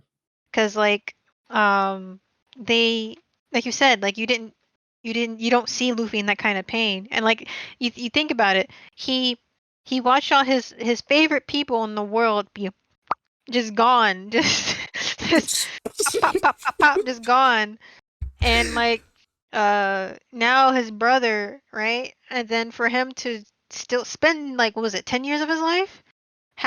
He spent years. He gave up his own lifespan to save his brother, only to fail, right? And it would, and I don't want to say to fail, because he didn't. He succeeded. He got him free, but it was his brother's. It was Ace's love for Luffy that killed Ace, and it was Ace's love for Luffy that killed Ace. But more importantly, it was Ace's pride. Hey, yo, don't talk about my daddy, right? Like, but the he lost all his friends, gave up years of his life willingly, no thoughts or regrets, lost his brother, and he was distraught that it took like a slight beating from Jinbei for him to realize, like, yo, what do you have left? Like, what you lost is lost, but what do you have left? And for him to say, I still have my friends, right? You made me cry, yo. I One Piece does that to Bro. you, man. Like, you think it's just a regular shonen. Nah, man. It's something deeper, Oda yo. did a good. But that's the thing that's so big about the big three in general. But One Piece did it in a way that it was such a grander scale than Naruto or Bleach, you know, and that's why One Piece is still going on right now. You know, like that's a testament to that. Like they did such a good job of filling this world, making each character matter. Like like how you guys mentioned earlier, the side characters coming in and how the side characters have their own story. Like each pirate crew we meet, each of those characters is somebody, you know, and it's like, of course, not everybody gets a super like, you know, detailed backstory, but every time you do, it's amazing, man. It's amazing. Absolutely. Mm-hmm. So Absolutely. good. So good. Like there's so many oh man. Dagma. Dagma. Yeah, just like this doing this podcast right now, I'm just like, we're not gonna be able to talk about everything we really want to talk And about. you still have other There's gonna be half to so get into much. The too. other half. So there's Yeah, characters we that's why can't I even said One of speak my about. favorite characters hasn't I even don't been know about- introduced yet, man. I don't know about 2 episodes, big fella. You're gonna have to do a little bit more episodes, Chief. Really? Yeah, like my Oh, favorite character, his dang. backstory hasn't come up. Like they've only spoken of him here and there. Word. He hasn't really like, you know what I'm saying? But come on, man. Come on. Eh, But yeah, Like, like eh. and him saying him realizing after, like, because again, not getting into the second half, but like losing Ace, his brother, right? Just Mhm. and his only family, and then to be like, I still have the family I chose, Mm. right? And I'm talking like his throat was tight, and he had snot Mhm. dribbling, right? He Yeah, was just see. a wailing, and even when he came to that realization, he was still wailing, and then that's when he had new resolve, right? Like I Mhm. will not lose them again. I would not lose them in any way. And then, like, in their each respective areas, they all felt for him and were upset they couldn't get to him. Like, they were all upset, and they all each remembered what he did for them personally and wanted to be there with him. But once he gave out that message, that 3D2Y, Mhm. and they all knew collectively, like there was no decoder, they all knew exactly, and they're like, you know what, okay, we're gonna come back strong. Yep. And Mhm. They do say that, yo, the fact that they Yep. couldn't do anything in that situation, they was like, oh, nah, this not happening again. Never again. This Never not again. happening again. Never again. You know, that's why that's another thing I like is just like the Straw Hats, like it's I don't want to compare them to like Dragon Ball Z Super Saiyan Saiyan characters, but they're kind of like they're kind of like Saiyans in the fact that when the Saiyans get defeated, they come back stronger. The same thing for the Straw Hats is like they look at this situation and they learn from it and they grow, you know, they learn and grow from it, and you know, they double down, you know. So it's like for Alabasta, like for, you know, Alabasta, new threats that we're getting, you know, Nami gets her new little staff, and you know, Usopp really breaks out like all like even though he was a practical jokester, he was pulling out all the stops with his little gadgets, and everyone was improving a little bit. And then when, you know, like the Summit War started happening, and they got they got popped and put into different places, yo.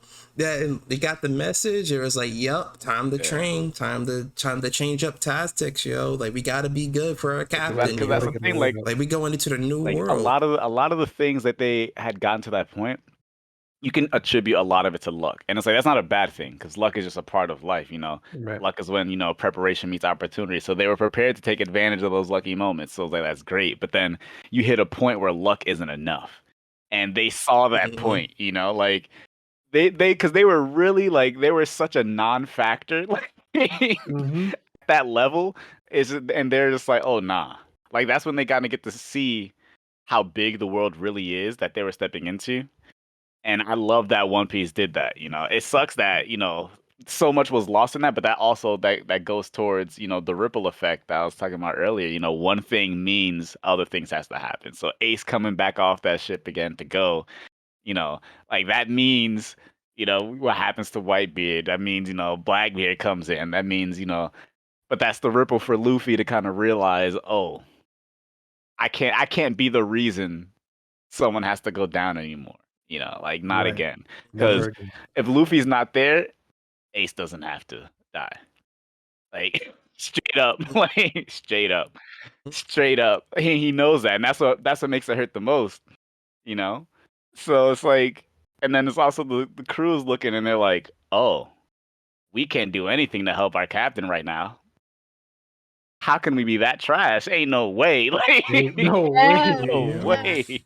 Like even Usopp, the dude that was just like practical jokester, he was like, nah, I gotta step Yeah. up. Everybody, man. It's like, nah, Everybody. we all gotta step up because, like, Everybody realized. Yep. because like the lead up to sort of the whole war thing, right? Like, everyone getting popped and everything. To see everyone's desperation, like, I've never seen Luffy like that. Mhm. You've never seen Luffy like that, thinking that everyone's like losing he thought everyone was dying, right? And Mhm. Luffy, the type of dude who's like headstrong, going in, head first, and he's a smart guy, don't get me wrong, but like when it got to the point where he was like, nah, everybody just run, but Yep. running wasn't enough. And it's like, Mhm. Yeah, that's a good point to make. Sorry to interrupt. Go yeah. ahead. No. It's like I love how Oda made this world, like, yeah, it's whimsical and everything like that, but it is so real. Cause like then the build up to like the war, right? And Impel Down and everything. And John, how you mentioned luck and everything, even for Luffy to come up with that sort of escape crew Mhm. was pretty much luck. Yeah. Jinbei, freaking my man Crocodile. Yeah. Like we even talk about Crocodile. My man Yes, that's another Crocodile. person they got like Luffy shouldn't have beat him. Word. Lucky. All Pure luck. luck. All luck. Pure Yeah. luck. All luck, man. Pure luck. Pure luck. All luck. But like, and then to get all these key people in the right place at the right time, at the uh Rainford or whatever, and then for it to just come crashing down. Like, don't get me wrong, it showed how important someone like Luffy is. Like, it's not like Luffy knew he was going to be like this guy who's going to bring people together. It's just that he had this drive and people's ideals sort of aligned with him, right? But it wasn't enough. And that destroyed him. It destroyed his crew. But like you said, High Top, like they all were just like never again. And that I haven't seen that and shown in the way they did it there. You know what I mean? Because they walked away from defeat in a way that is inspiring. Like Mhm. it's a huge L to lose like your family like that. But they all were like, look, we still got us, and Great. we ain't losing anybody like ever Yeah. again, Mm. and that They just word, squad, yo. Saying you become squad, unified in that idea of we can't let that happen. One, we can't let it happen to Luffy again, and we can't let it happen to any of us. any of us, because like Any of us. like they'll never let Robin get taken by the government again. They'll never let Oh, Nami get treated the way she was, like with Arlong and everything like that. They'll never let Sanji like feel the way he did, and like Mhm. with his like well, Yeah, I let me mean, let me not yeah, yeah, but all this to say, like when you become a straw hat, yo, you're basically saying like no one's touching our family, and the fact that they got touched, Mhm. they're like, nah, never again, yo. Yeah. And that's what makes like the whole like glow up so much better. It wasn't just like, hey guys, training arc. It was like, Yeah, nah, nah. like we protecting this nah. family at all Yeah. costs, yo. And you know what's serious? When they separated to do their thing, because they know it's like they needed to focus on Themselves. them. They Right. need to focus on them. It's like my way of becoming who I need to be when the next emergency strikes. I need to be the best me, and it's like I can't do that if I'm, with them. I have to find my own. Like I love that. I love that. Right, right, and that Mhm. works with people too, right? It's like Mhm. everyone says when it's like in a whether it's a relationship or just with people in general, you can't function if you're not at 100%. You know what I mean? Mhm. Like you gotta you gotta self improve. You know what I mean? And the fact that they all were like, "Nah, I'm going to be the best me. I'm gonna be the Mhm. best me for my family." You know, and I'm like that joint was powerful, yo. Mhm. Yeah, why One Piece inspiring me right now? I'm about to do some push-ups after this Listen, podcast. listen, Like, you might as I'm well open a telling you, what? panel or man. two, big dog. I ain't gonna, you know what I'm saying? Might as well. I'll send you a link right now. Don't Ah, look at me. damn. Because I'm like telling you. One Piece is super inspiring, and like I just going back briefly for a second. Luffy never ran from a fight at all. Never ran. Never Mm-mm. ran. Never ran. He never did. It didn't matter who it was or what you did or or what you're gonna do. He never ran from a fight. And even with the Celestial Dragons and how they animated, I love watching that animated, by the way. Like how Mhm. he just when I forgot my man Octo dude, Octus man, Octus Hachi? Hachi, yeah, my Yeah. man. And his and he basically like became a better person, and he was apologizing to Nami. Like that was just strong in itself, right? Mhm. Mhm. But like for him to get shot just cuz, right? Cuz they were that's why I love Fishman Island, and I love Fishman Island for its theme, right? Of racism and such and slavery.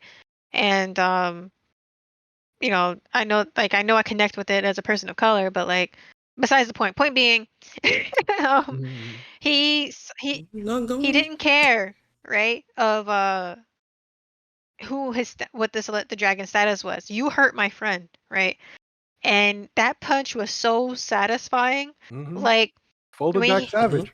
he he folded my dude, and then Mhm. but like towards like of course a few moments later, right? And when he had to tell everybody to run, that was when he didn't regret his actions. He just for the first time ran from a fight because he was smart enough to know, yo, we ain't none of our gangster, like as Mhm. gangsta as we are, We ain't it. we Mm-hmm. ain't gonna win this. And then but like imagine how destroying it is, right? For you to never back down from a fight, always win your fights, to finally admit in strength, right? Not in cowardice, to run, and running wasn't enough. Mhm. Right? And Mhm. then like that and so imagine like the fear in his eyes, right? Like he maybe even second guessing, did I make the wrong choice? And in each and their respective islands, like that's why I love Kuma's he was like, if you had to go anywhere on the world, like where would you go? And Mm-hmm. everywhere each of them went tailored specifically to their strengths or like what they needed to learn. Like of course, Zoro learning from my man Hawkeye. Yes, sir. Mm. Another goat. Another Yes. goat. You know what I'm saying? And like I loved how Zoro was with Hawkeye, and was it Fenora? I can never pronounce her name right. Verona. Verona, there we go. And his relationship with her and how refreshing it is, right? Mhm. And then you have like uh Sanji, right? Sanji going to the island of all the food. And he like becoming the comedic relief and eating everything. And then like my man Beetle dude I forget his name, Hercules, right? Mhm. And he was like, Yep. yo, you might not want to do that. He was just trying to warn him. And then Usopp. Usapum, like it's like just don't do that. And then like and then like Chopper going to the island of where like they knew like the best herbs and medicine. And then you got Robin basically going to the Revolutionary Army, right? You had Nami going Oh to the boy. sky.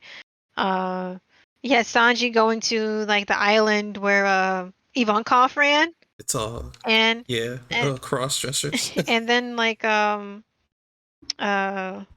forget. Frankie went to learn more about Vegapunk, and Brooke, became like a pop idol. Like it was each to their strengths, but also things they had to learn, right? Yeah. And I thought that was really cool too. And for them to like collectively say nah, never again, right? Like, cause like I think what's really important was that their driving force to meet Luffy was Luffy, not only their love for him, but like they knew how much he loved his brother. Right? Like whenever he was around Ace, it was literally like a little brother. Like he stopped being captain for a moment and was just a person. Like he stopped having a status and everything. Like not to say that he always like hung it around their heads because they're family, right? But you got to see him be completely more relaxed with Ace, like than he was with his crew, even maybe, arguably so. And they all recognize that, and then it's like, nah, with all that he did for us, we have to go help him. And then to realize they couldn't, right? Like, because Luffy in each and every way saved them. He saved each and every one of them in some sort of way. Mm. And for them to all realize, like, yo, when it's time to cash in, we can't cash in. Like, we can't pull through. We can't help you out. We can't. And I think that was destroying enough, right? To the point where they each had to learn something and to get good at it and to be better at it. And when they met up again, it was like meeting is like, hey, I know you because you're my bestie, but who are you? Because they each grew in different ways that they were so excited to learn what happened and what did they learn, right? And I think like one of the things that like well, I don't want to get too ahead, but like that's basically like my feelings. I just wanted to get that out and say that because I just really enjoy that entire moment, right? And they're each of them learning on their own. And it wasn't just like, hey, I have my own dreams, but I'm willing to not only work on my dreams, but to put a pause for the person that did the most for me, that allowed me and told me I can chase my dreams. Not to say that I'm putting it on pause forever, but I understand the importance of both, right? And I want to be there for him as he was for me. And I'm not giving up on my dreams. I'm just willing to include him in it. And I think that was strong. Damn. Mhm. Damn. Yeah. You know what? You know what? You know what? Man, You know One what? Piece man, good man. Ah, man. Let me just say that we gotta end it here, unfortunately, because this convo getting good, but best believe there's gonna be a part 2 and probably a part 3. As long as you recognize it, 'Cause dog. nah, the more we talk about it, the more I'm realizing that there's just a lot more we could go on, especially like I'm just getting into like the second half Yeah. of like One Piece, yo, and I'm just One Piece like, powerful, sir. Yeah. yeah, there's no way you can fit this in like 2 parts. No The way. second half in itself is such a different scale too, and they illustrate that so well. Like even with where you are now, you're about to start seeing the difference between like that transition of the part of the ocean they were in and where they're going now. You're gonna it's It's a whole different world, yo. yeah, it's a whole like there's a reason Yeah. they call things like the new world. There's a reason like Yeah. it's We got And new like rules out here. because I tried to keep it as contained as I can, trying to remember like, oh, okay, just up to the war, but like, I tried. Mhm. Nah, because it's like to talk about them, like to know what you know now, and then to talk about what they were before. It's like, bruh, Yeah, it's like night and day. it is. It's like night and Absolutely. day. But the characters and with the world that they're about to go into, it's so different. But like I said, we gotta end it here. But let me just say, whoever's listening to this, who's ever thought about like, getting into One Piece or whatnot, whether it's through the manga, through the anime, like real spit to the people that say that One Piece is mid, just admit it. You haven't watched it and you can't sit through it. It's okay. It's fine. Yeah, We I ain't gonna throw acknowledge tomatoes at it's your not for head. everybody, but just Mm-hmm. it's good. Yeah, it's not. It's definitely not for everyone, but I also really love our fandom and our community because like a lot of the fans here aren't like, oh well, you're saying this is trash, but this is trash, blah blah blah. No, the majority of us are like, it'll be here when you're ready for it, and then just continue to That's talk because about we're it with too the next busy person. reading it. Too busy reading it. Mhm. Yeah. Like, to people who are listening to this and have been like, I don't know if I should start One Piece, I feel like, pick the piece of media you want to you want to read it or want to watch it. Me personally, I say watch because I like motion.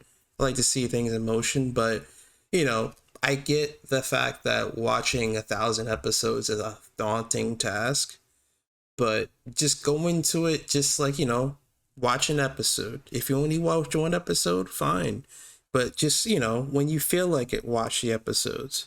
And yeah, sure, it might catch on, it might somewhere down the line, like something might hook you, then you'll keep watching it.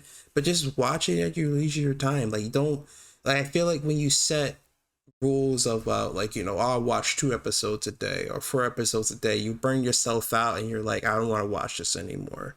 But if you feel like you want to take the plunge, just take your time. It's just like Persona 5, take your time. Like, there ain't no rush. It'll be there. That media will be there. You'll when you become a weekly, you start to realize, dang, I'm a weekly now. I always tell people that are thinking about getting into One Piece, don't think about it as I gotta be caught up. Just enjoy the content.